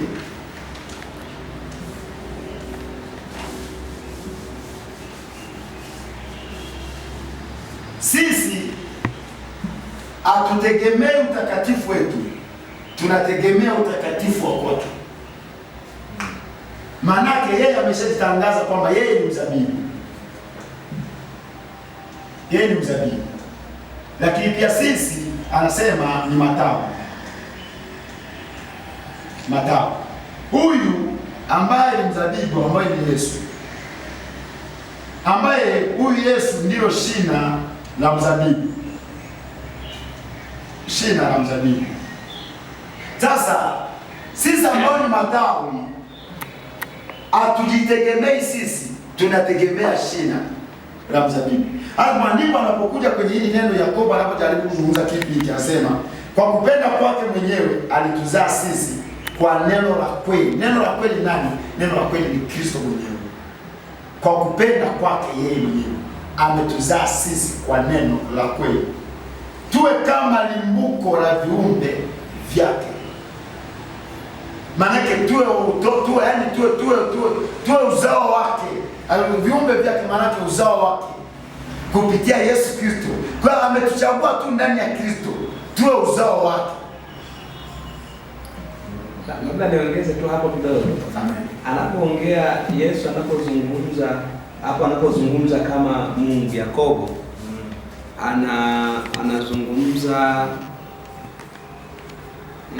anazungumza Mungu, najua ni Yesu, sivyo? Kwa hiyo Yesu kusema yeye ndo amekuwa wa kwanza, mzaliwa wa kwanza, ni kwamba tu ametutangulia kwa kila kitu. Lakini sisi ambaye wote tunamwamini tayari tunakuwa wazaliwa wa kwanza wote, kwa sababu ndio maana anasema kwamba kanisa aweze kulinunua kanisa la wazaliwa wa kwanza, ambacho hata Yohana aliona. Anasema kaona mkutano mkubwa wa kanisa lake ambao ni wazaliwa wa kwanza. Kwa hiyo Yesu kweli ni wa kwanza, Lakini sasa kama ukijua Yesu yuko mara mbili. Yesu ni mwili, Kristo ni uungu. Kwa hiyo Yesu ni Mungu ndani ya mwanadamu. Kwa anapozungumziwa akiwa Mungu ndani ya mwanadamu, anavaa wanadamu 100%, lakini akiwa 100% roho, akiwa 100% Mungu. Sasa anapokifanya hichi, anapomaliza na kutoka kwenye mwili, anakuwa Kristo ambaye ni mwanadamu sasa ndani ya Mungu, ambaye sasa katika ufunuo wote wa kimungu nao ufunuliwa mbinguni, anayetokea ni yeye. Sasa ndio maana hapa anajitoa sasa. Anasema sasa kile ambacho, kwa sababu anasema wote waliompokea aliwapa uwezo. Kuna kitu uwezo wa kufanyika kama nani? Kwa hiyo kama utakatifu, kama nilivyosema, utakatifu wa Yesu kama kichwa uishi kichwani. Kama Yesu ni kichwa, utakatifu wa kichwa hauishia. Haki ya kichwa haishia. Mamlaka ya kichwa haishia. Ndio maana hata yeye mwenyewe anasema kwamba mimi ni kichwa, mimi ni sehemu ya mwili wangu. Yeye anasema kwamba yeye ni kichwa, si ni sehemu ya mwili wake. Alafu anasema yeye ni shina, si ni sehemu ya matawi yake. Yeye ungwa na Bwana ni roho moja naye. Kama yeye alivyo ndivyo tulivyo na sisi. Kwa maana tumeshiriki damu na nyama, naye alishiriki vivyo hivyo. Kwa hiyo haoni haya kutuita ndugu. Maana yake ni nini? Sisi na yeye tumeshafanyika kitu kimoja. Kwa hiyo nafikiri ndio hicho kinachozungumzwa hapo. Mzee Yakobo anapoamua kuwapa watu kama wazaliwa wa kwanza, anajaribu tu kuwapa kujitambua kwamba ndivyo ambavyo wameshafanyika. Yaani waona Yesu hawana tofauti. Sehemu ya pili ya swali. Sehemu ya pili ya swali nilikuwa napenda kuulizia kuhusu hii siku ya Pentecost ambayo tumeiona hapo. Ndio. Tunasikia watumishi wawili tofauti wanazungumzia hii Pentecost pia ni siku ambapo sheria ilitolewa. Usimuona mpaka hapo. Yaani ndio kidogo sababu, lakini na maelezo hapo kidogo mtafutana kidogo labda. Ndio sijakamata vizuri. Yaani ilitolewa kwa kufanya kazi, ilitolewa usifanye kazi. Yaani siku ya Pentecost kwamba wanaelewa sherekea kwamba ndio siku kwamba walipewa sheria Torati. Sasa labda sikuelewa vizuri hapo. Sasa kwa wana wa Israeli hapo, kwa pale ambapo tumejaribu kusoma ile kitabu cha ile, ilikuwa ni sikukuu yao kwa mujibu wa utaratibu Mungu aliyokuwa amewapa, ya kwamba baada ya miaka 50 kwao, manake ni wakati ambao sasa wanatangaziwa uhuru wao, manake ni wakati wa ukombozi wao, kama vile wanawekwa uhuru sasa. Sasa ule uhuru ambao tumekushazungumza kwamba vitu vyote vya Agano la Kale ni mfano, hii kilikuwa ni mfano kwa tuashiria sisi. Sasa ule uhuru wao ulikuwa unatuonyesha sisi ambao kwamba ni wakati ambao sisi takapoingia kwenye uhuru wetu ambao hauhitaji tena jitihada binafsi, kwa sababu ukiangalia hizi ni sikukuu ambazo zinamfuata Sabato. Zote zinamfuata Sabato ambayo ni mtu.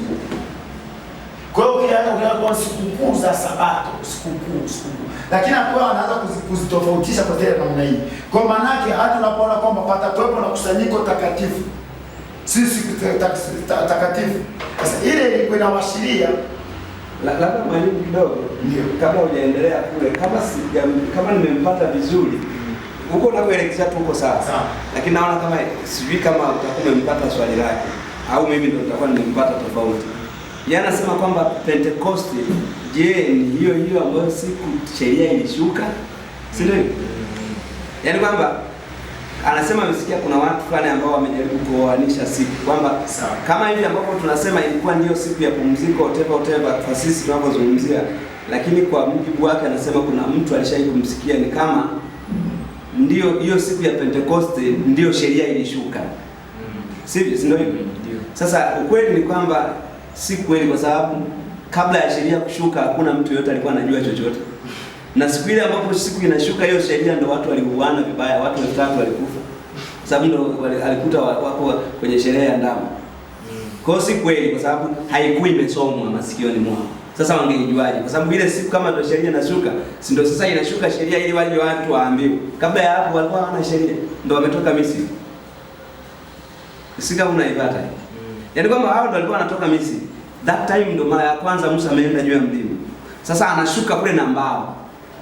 Kwa hiyo hao watu walikuwa bado hawana sheria yoyote. Kwa hiyo ndio ilikuwa ije ile labda wasomewe, watangaziwe. Kwa hiyo ukisema ndio siku ya Pentecost ilikuja, hapana, kwa sababu siku ya Pentecost kwanza ni pumziko. Alafu hao walikuwa walianza kuuana. Mtauanaje kwenye pumziko? Kwa hiyo naona kabisa kwamba hapo inashindikana kuingizwa. Na pale tunaambiwa kwamba Musa ilimlazimu kurudi tena mlimani. Akakaa tena 40 zingine. Ndio akashuka na mbao zingine. Ndio sasa zinakuja kusomwa kwenye masikio ya watu. Sasa tukisema ndio ile ambayo alishuka, tunabudu. Maana hapo bado hakuwa na sheria yoyote inayomuelekeza mtu chochote. Na hiyo tu sheria hiyo ya Pentecost, kama vile ambapo amezungumza mwalimu, Pentecost kwamba siku ya Pentecost baada ya miaka 50 jubilee iliyokuwa inapigwa. Yaani kwamba unajua watu walikuwa wanachukuliwa utumwa. Yaani wewe unaweza kuwa unamtumikia mtu, yaani ule utumwa. Ndio pale ukienda anasema ilikuwa inatakiwa kuachia. Yaani kama mtu ulikuwa unamdai, kama mtu alikuwa labda alikuwa anamdai ukampa afanye watumwa wako wote ambao walikuwa wanatumikishwa kwa mambo mbalimbali kwako, ilikuwa ni siku ya kuachia wote huru. Ila mtumwa ambaye anasema mimi siwezi kwenda, ndio ilikuwa inatakiwa mpeleke mlangoni pale mtoboe sikio. Kwa hiari yake anasema mimi kwa kweli utumishi wa kutumikia sioni kama ni sawa niende. Kwa hiyo ungempeleka pale mlangoni kumtoboa sikio. Ndivyo maandiko yanasema. Kwa hiyo sasa siku ya hiyo ya 50 ilikuwa ni jubilee, maana yake ni kuachia, ni kusamehe madeni.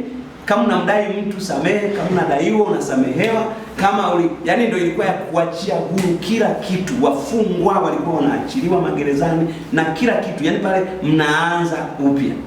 Kwa hiyo ilikuwa ni kama hiyo jubilee ilikuwa ni siku ambayo watu wanatangaziwa uhuru. Ndio maana kama nilivyosema mwalimu, zile siku baada ya Yesu kufa alipofufuka, alikaa siku 40 akiwatokea watu mbalimbali, akiongea nao na wanafunzi na vitu kama hivyo. Then akapaa siku ya 40. Akakaa siku 10, alipoambia kasubirini mpaka mtakapojazwa. Siku 10 siku waliporudi wanafunzi, ndio unaona kina Petro walikuwa wamejificha. Ndio hapo ukiangalia hakuna mtu yote alihubiri injili tangia Yesu alipopaa. Walikuwa wanaogopa, Wayahudi wamejificha, wana hofu ya kutosha. Kwa siku ya Pentecost wakiwa chumbani kama hivyo wamejifungia huko, ndio sasa hiyo ndio ilikuwa siku ya jubilee, kutangaza uhuru. So ndio ikawa wakajaa na Roho, ndio sasa wakaanza kuzungumza. Ndio sasa siku hiyo unaona kama ambavyo ile iliua sheria ilivyoingia ikaua watu, ndipo watu 3000. Siku hiyo ya kwanza ambayo Roho ameshuka, cha kwanza alikuwa ana replace kurudisha wale 3000 waliokufa, wakaokoka hapo siku. So ilikuwa tu ni hivi. So samahani. Na kwenye hili kwamba wana Israeli walikaa miaka 40, simuona mpaka hapo. Miaka 40 kwenye jangwa. Sawa. Simuona. Ukasema ambayo inahusianisha na siku 40 ambazo alikaishi baada ya kuwa amefufuka. Sawa. Kuna hizo siku 10 ambazo tunasema Yesu alikuwa amepaa, akakaa siku 10 ndio akaja Roho Mtakatifu. Ukasema inahusianisha na miaka 10 ambayo imekuwaje ya huduma kwa Israeli. Kulikuwa simuona. Yaani kwamba kuna miaka 10 ulitaja. Sawa. Ya, ulipotaja miaka 40, kuna sentence ulipitisha pale katikati ya miaka ya siku 10 ukaihusanisha na miaka 10. Ya 10 ndio. Sasa hiyo miaka 10 imekaaje? Imekaa kusaidia huko. Ni ile pale kwa 7 mara 7 nafikiri. 49 alafu ikaangukia mwaka wa 50. Nafikiri ndio pale. Si ndio Hapo ni sawa, lakini nataka tuhusianishe kati kutoka 40 hapa na hiyo 40 mpaka kitu gani, kuna tukio gani hapo hiyo 10 hapo. Ili kufikisha 50. Hiyo ambayo kufikisha miaka 50 hiyo ni miaka ambayo ilikuwa inakamilisha sasa sikukuu ya watu ambao ni sikukuu ya majuma, lakini pia ndio wakati ambao watu sasa wanapata nafasi ya kuingia kwenye nchi yao ya ahadi. Yaani ni ile miaka ambayo sasa baada ya kuwa wale wameshamaliza kuzunguka. Sasa baada ya kumaliza kuzunguka wanapotakiwa zile 40 wamemaliza, ambayo amesoma mwalimu pale ilikuwa ni 10 siku moja ni mwaka.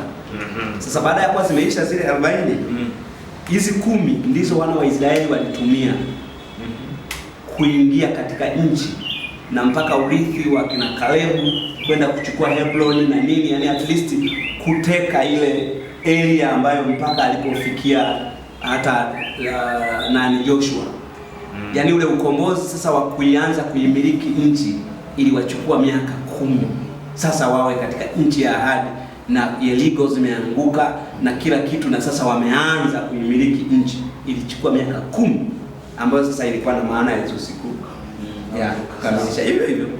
Na ndio maana walipofika pale baada ya kuwa wamefanya hilo, wakafika pale panaitwa Gilgal, ikabidi sasa kutahiriwa na nini, kwamba sasa wameweza kuitamalaki nchi na nini. Na hiyo pia ukiangalia pale unaona kama ni utangazo fulani wa kwamba sasa utele ndio, ukisoma hapo utakuta kuna mambo mengi ambayo hatuwezi tukaingia sasa hivi, lakini ile ilikuwa ni moja ya tangazo la ushindi. Sasa wanatahiriwa kwenye nchi mpya na vitu kama hivyo. Ile itake miaka 10.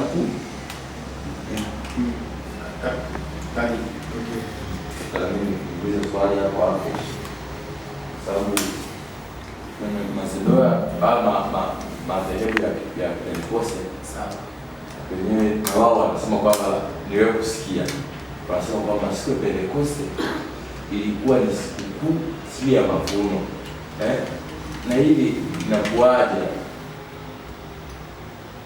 kwamba ni sikukuu ya ilikuwa sikukuu ya mavuno? Ile siku ya Pentecoste wakati Roho Mtakatifu anashuka ilikutana kwamba wao wanasema kwamba sasa ilikutana na sikukuu ya nini, kwamba ile siku ilikuwa ni kawaida yao ya mavuno ya kila mwaka. Yani hiyo ni kama tu ni majira. Unapozungumza mavuno ni majira, kwa sababu ndizo yani hapo watu wameshamaliza nini na kila kitu, sasa wanavuna. Ndio maana ilikuwa na ruhusa sasa kuruhusu wafungwa watu gani, kila mtu ni kweli ilikuwa ya mavuno. Ni kipindi sasa, mavuno ni kipindi cha hiyo sikukuu inatokea. Ni kweli. Maana ilikuwa inatokea. Ilikuwa inatokea kipindi cha mavuno. Kwa hiyo ilijulikana kabisa ilikuwa ni kipindi cha mavuno. Yaani labda kama hivi tunasema kiangazi. Sasa ile ilikuwa inatokea wakati wa mavuno. Yaani ilikuwa inaangukia kwa mfano kama hapa ilikuwa si mwezi wa 6 ama mwezi wa ngapi watu wanavuna yani ile wanamaliza ndio wanarudisha mazao yao nyumbani na nini. Sawa? Ndio sasa ilikuwa inafanyika kama sherehe na vitu mbalimbali vilikuwa vikifanyika. Yaani hiyo ilikuwa ni sherehe kubwa sana ya jubilei. Ndio maana amesoma mwalimu kwamba ilikuwa inabidi kupiga mbiu nchi nzima. Sawa? Kwa hiyo inasherekewa ni kipindi cha mavuno, watu wameshamaliza mavuno na kila kitu. Maana sasa wale watumwa ambao ndio walikuwa wanafanya kazi mashambani, walikuwa wanafanya ndio sasa, kwa sababu mavuno yameshaingia ndani, sasa ni kuachia uhuru. Kwanza hiyo siku waende wawe huru. Kwa hiyo utakapoanza kulima tena, tafuta watumwa wengine kama hao watu watakuwa wameenda. Lakini ongeza hapo pia ndio ishara ambayo tunaiona Roho Mtakatifu anapokuja, ndipo pia anaonyesha pia habari ya mavuno. Anavuna nini? Anaanza kuvuna roho za watu. Sasa pia ilikuwa ni ishara pia ya Roho Mtakatifu hiyo. Ni siku ya Pentecoste, lakini pia inaonyesha pia mavuno ya roho za watu tena, ambao kule inashughulika na vitu vya mwilini, lakini huku sasa sio mwilini, ni roho. Sasa naona Roho Mtakatifu anapokuja kuna roho za watu nyingi zinakuja. Na Yesu alipokuwa anasema tazama mavuno tayari nimeupa, ndio hiyo anazungumzia Pentecost kwamba nimeshamaliza kazi, sasa watu wote wametakaswa. Kwa hiyo kazi yenu ni kuvuna tu nafsi na kutangaza uhuru kwa watu. Vuna nafsi, tangaza uhuru kwa watu. Hivi. Karibu. Mimi na swali hapa. Nafikiri mstari huu umenichanganya sana. Mwishoni nitafakari nikakosa majibu, basi nipana siku moja Mungu atanisaidia nipate majibu yake. Uko kwenye Mathayo 22. Mathayo 22. Ni habari kuanzia mstari wa kwanza na kushuka. Nitajaribu kuzungumza. Inazungumza kwa habari ya huyu bwana mmoja alifanya harusi, akaalika waalikwa wale wakagoma kwenda kwenye harusi. Sasa walipogoma, awaambia watumwa wake Mathayo 22 mstari wa kwanza. Anashuka pale. Anawaambia sasa nimeshachinja vinono vingi tayari. Na hawa ambao nilikuwa nimetegemea waje kwenye Goma. Anawaambia nendeni katika njia huko. Piteni huko. Iteni wote waje harusini waje. Nenda mbele. Waambie watu huko vinono vinawasubiri kazi. Sasa wale watumwa wakaenda kweli wakakusanya. Watu wamekusanyika, wamejaa. Watumwa wakaenda kumwambia boss, bado ongezeni waje wengine. Lakini hapa anaeleza sasa kwamba yule mfalme akaja kuwatazama wageni wake 11 hapo. Akaona mle mtu mmoja asiyevaa vazi la harusi. Hapo ana mmoja akamwambia, rafiki, uliingiaje huko na wewe una vazi la harusi? Naye akatekea. Sasa swali langu, kumbuka huyu mtu hakuwa amepewa kadi ya mwaliko. Kwa hiyo ni ile tu ametoka nyumbani, anaenda kwenye kibarua, anakutana yule bwana tena harusi. Sasa huyu mfalme alimhojije huyu kwamba hana vazi la harusi, na alijua kabisa hawa jamaa wameokoka tu.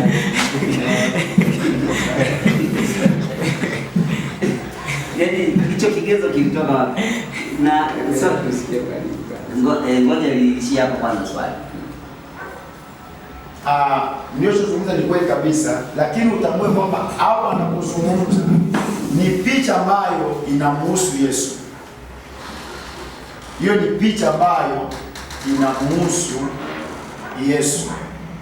Yaani ni picha ambayo kuna mfano ambao Yesu Kristo ambayo kwamba amekwisha kualika watu waje, lakini japokuwa anakuja lipo vazi ambazo linaitwa nini? Linaitwa wokovu. Hilo vazi uzungumza linaitwa neno wokovu. Kwa hiyo ili upate kuingia kwenye hiyo harusi, yani kuingia mule ndani, ni kweli ameshaagiza kwamba watu wapige tarumbeta na kufanyaje na nini, kama tunazungumza hapa kwamba tayari dunia nzima imekwisha kualikwa kwenye harusi ya Kristo. Sasa hapa kwenye harusi ya Kristo ni kweli watu wote wamealikwa, lakini kuingia hapo lazima uwe na vazi ambalo linaitwa vazi la nani? Ambalo ni vazi la wokovu. Sasa inakuaje huyu sasa ambaye amepata kuingia mahali hapa ambapo tunaweza kusema kwamba ni kama vile ameingizwa. Ni kama vile ameingizwa. Lakini kusema kweli sio kusema aliingizwa, kwa sababu hata kipindi kile unaona kwamba kama wengine walikuwa na mavazi ambayo kwamba yalikuwa yanaonekana, maana yake pia bado palikuwa na utaratibu ambao watu walikuwa wanaingia pale kwa utaratibu. Kwa sababu miongoni mwa watu wote walikuwa na mavazi, yeye ndio alikuwa na mavazi. Yale mavazi walikuwa wanapata wapi? Maana yake kuna utaratibu fulani walikuwa wamepewa. Kwa kuna mfumo fulani ambao wale wanapiga mbiu, wanapiga tarumbeta. Jamani, tayari mambo yameshakuwa tayari. Jamani, njoo mbinguni kule ni kwetu. Kwa kuna utaratibu namna gani? Lazima muamini Yesu. Kwa unaona wote ambao waliingia kwenye hiyo kwenye karamu ni watu tayari ambao unaona waliambiwa pia pale kuna utaratibu wa kuingia huko. Unaingiaje? Lazima uingie ndio umevaa kanzu. Sasa unaona huyu anaingia hana kanzu ya kukoa, utaratibu ulikuwepo wa kuingia. Labda kwa kuongezea hapo, ukisoma na kitu kwenye kitabu cha Yuda kuna issues fulani kama mbili. Issue ya kwanza, shetani anasema wakati ambapo mwili wa Musa uko pale, malaika Gabrieli alitumwa, na alipofika alikuta shetani yuko pale, na shetani alikuwa anajua kilichokuwa kimetokea, kama kile ambacho akizungumza mwalimu. Musa alipewa uungu, na wana wa Israeli walikuwa wanajua Musa ni Mungu, na ndio maana ndiye walikuwa wakimlalamikia, kwa sababu walibatizwa kuwa wa Musa. Kwa hiyo kiroho walikuwa wanaonekana hivyo. Kwa sasa Musa, shetani akawa anataka kupoteza ushahidi, kwa maana ikionekana Musa amezikwa, manake ni Mungu wenu amezikwa. Kwa hiyo hawa wana wa Israeli kuinuliwa kitu chochote ingekuwa rahisi, kwa sababu ingekuwa ngumu kwa mtu mwingine kujitokeza kuzungumza kwa niaba ya Musa kwamba ndiye kawatoa wana kule walikotoka. Kwa hiyo kwa kitendo cha kuwa amekufa, unakumbuka alienda tu mlimani akachelewa, akasema aliyompata huko na Mungu wake hatujui, kwa hiyo akatafuta kitu kingine cha kuabudu. Kwa kuavoid hicho, Mungu ikabidi akauchukue mwili ambao si kawaida. Shetani anajua kwamba Mungu hazikagi miili ya watu. Why wa Musa unatakiwa kuchukuliwa. Nafikiri mnasipaona kitu cha namna hii. Maandiko yanazungumza, anasema kwamba malaika Gabriel, Mikael hakuthubutu kumshtaki kwa kumlaumu, ila tu alimwambia Mungu na kukemea. Sawa? Sasa umeona hapo, lakini kuna kipengele kingine kinasema kwamba kuhani anaitwa nani? Nimemsahau kidogo na Joshua. Kuna kuhani mmoja ambaye anazungumzwa kwenye kitabu cha Yuda. Nimekisoma siku nyingi kidogo. Lakini kuna kuhani anasema kwamba alikuwa na mavazi machafu. Joshua ni Joshua kwenye kitabu cha kama Zefania. Joshua. Alikuwa Joshua, sio Joshua wa nani wa Musa. Ile neno kwenda Joshua hivyo hivyo. Ni nani? Kuna kitabu cha Yuda, kuna kuhani anaitwa jina lake.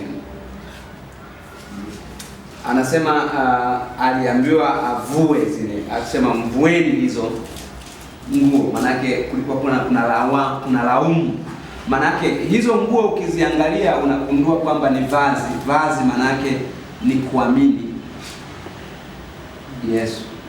Sasa ulipokuwa ukizungumza hivyo, nimepata jibu hata pia jibu kwa swali alikuwa ameuliza Thomas. Kwamba unajua sasa hivi watu wote walioamini tayari wameshaingia mbinguni, si kwenye sherehe ya mwana kondoo. Tayari wote tuko kwenye sherehe. Sawa? Lakini kuna watu ambao tunaabudu nao mpaka kanisani hapa na wenyewe wanasema wako kwenye sherehe na hawajaamini. Hao ndio walionekana hawana mavazi. Yaani hapa tuko humu ndio ile kwamba mtu anakiri kinywani lakini hajaamini rohoni.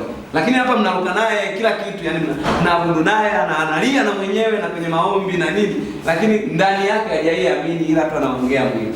Ndio ile anasema kwamba uniabudu kwa midomo yao lakini mioyo yao iko mbali na, kwa hiyo kumcha Mungu bure. So hiyo vazi, kwa sababu vazi ni Yesu, ni kumwamini Yesu ndio umevalishwa vazi.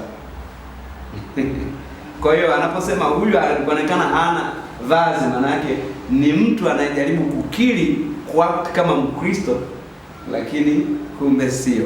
Kwa hiyo ameonekana kwenye kundi la Kristo lakini yeye hana vazi, maana yake hasomeki kule. Mbona wewe vipi? Mbona luka tu muziki mwingine unacheza naye kivyako umetoka wapi? Hiyo ni ishara tu ya kwamba mtu ambaye hajaamini basi. Na pale chini anasema kwamba wateule walioitwa ni wengi, lakini wateule ni wachache. Sasa wateule maana yake ni watu ambao wametembea kwenye kusudi lao. Ndio kwenye hilo somo tunazungumza la kusudi. Kwamba wateule ndio wale kwamba matendo ya dhahabu, fedha na mawe ya thamani. Maana yake ni watu ambao ni Mungu amezalisha kwenye maisha yao. Kwa sababu yale yote ambayo sisi tunadhalisha kwa kupitia juhudi zetu, ndo manyasi, majani na whatever. Sivyo? Ni vitu vyote ambavyo vinatokea na kwenye kuzalisha kwa juhudi zetu. Haijalishi ni vizuri kiasi gani. Haijalishi ni vya nguvu na vya kutisha watu kiasi gani. Haijalishi tumesaidia wangapi, haijalishi tunaonekana kutoa na kujitolea. Lakini kama ni juhudi yetu haitokani na msukumo wa Roho Mtakatifu, ambao ndo kupitia vile ambavyo mtu anafanya kutokana na msukumo wa Roho Mtakatifu, hayo ndio thawabu ambazo tunaona fedha, mawe ya thamani na dhahabu ni. Kwa hiyo hayo mawe na thamani na dhahabu ni yale ambayo Mungu amezalisha kwenye maisha ya mtu kwa sababu ameishi vizuri.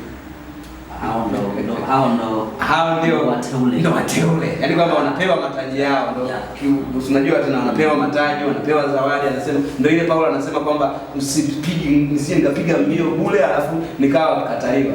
Kwa hiyo maana yake hazungumzi kukataliwa kwenda mbinguni, ameshaamini anajua yuko mbinguni. Kwa hiyo kataliwa kazi yake. Ndio ile kwamba unajua kweli mimi nitoa pepo kabisa kwa jina lako, anasema toka huko sikujui.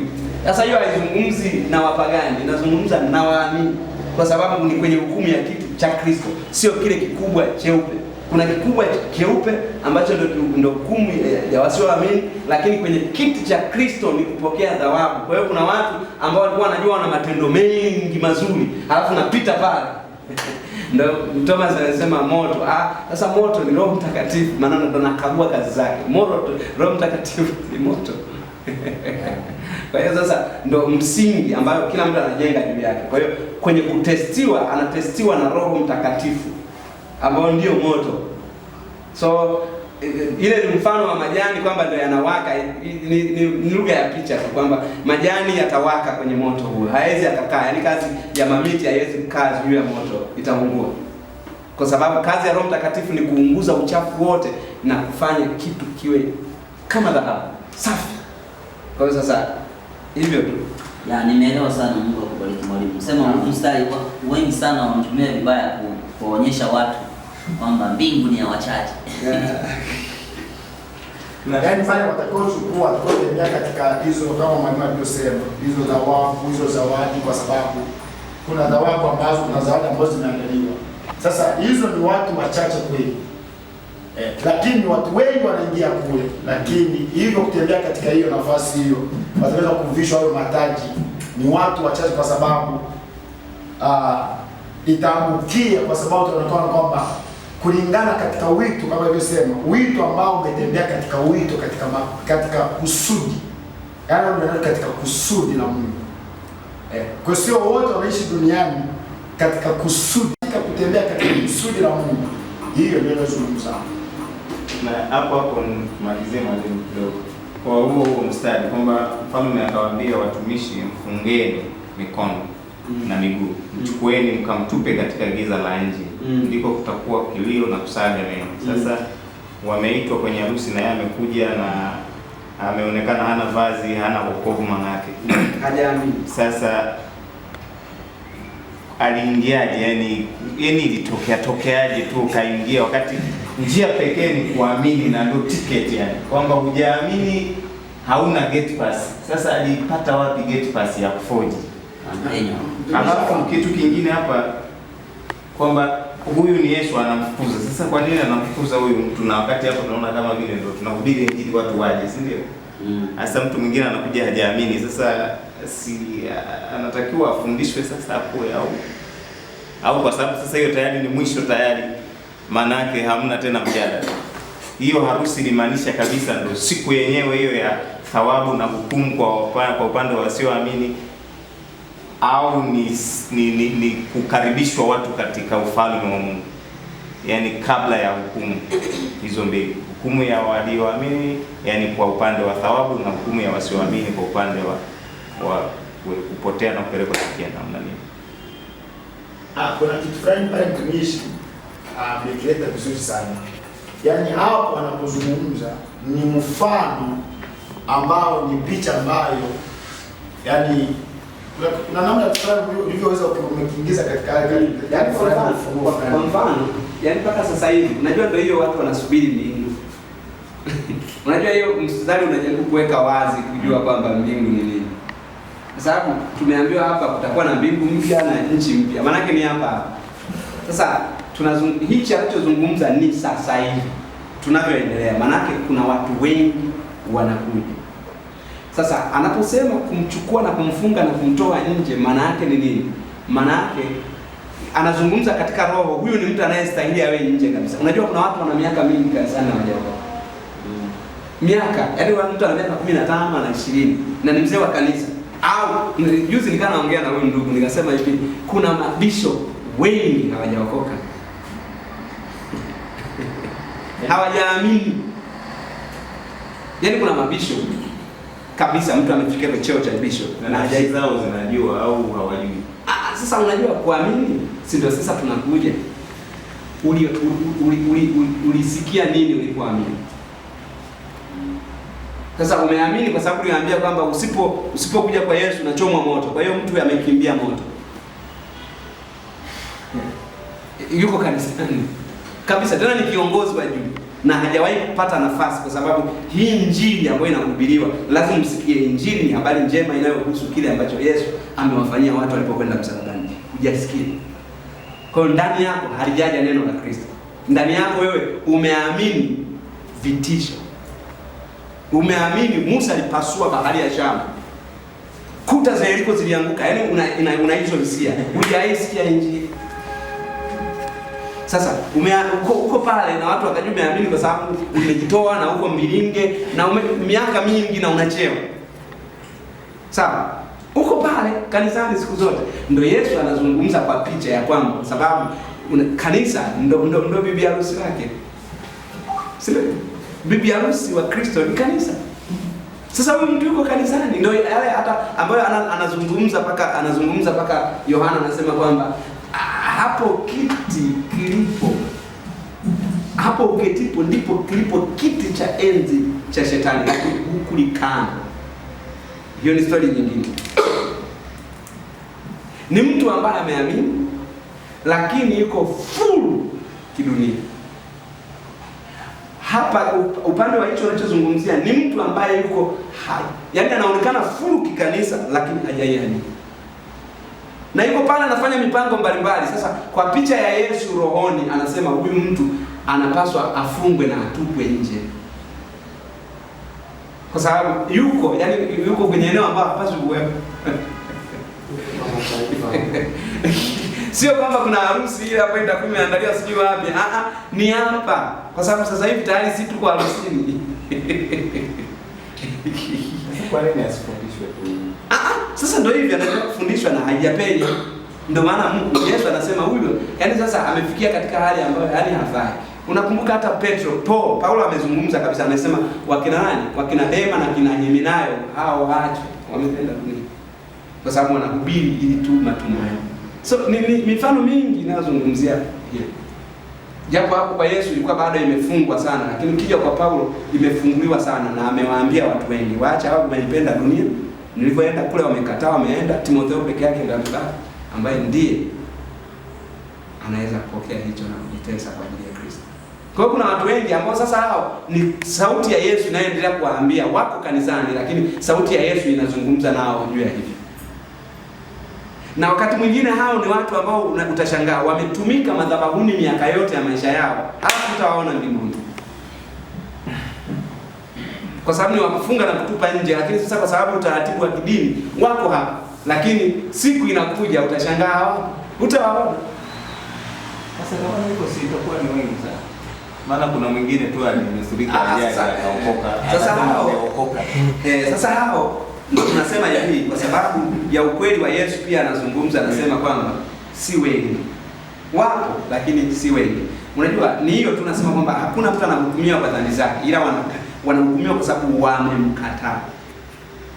Yaani wanamkiri kwa kinywa lakini mioyo yao imemkataa.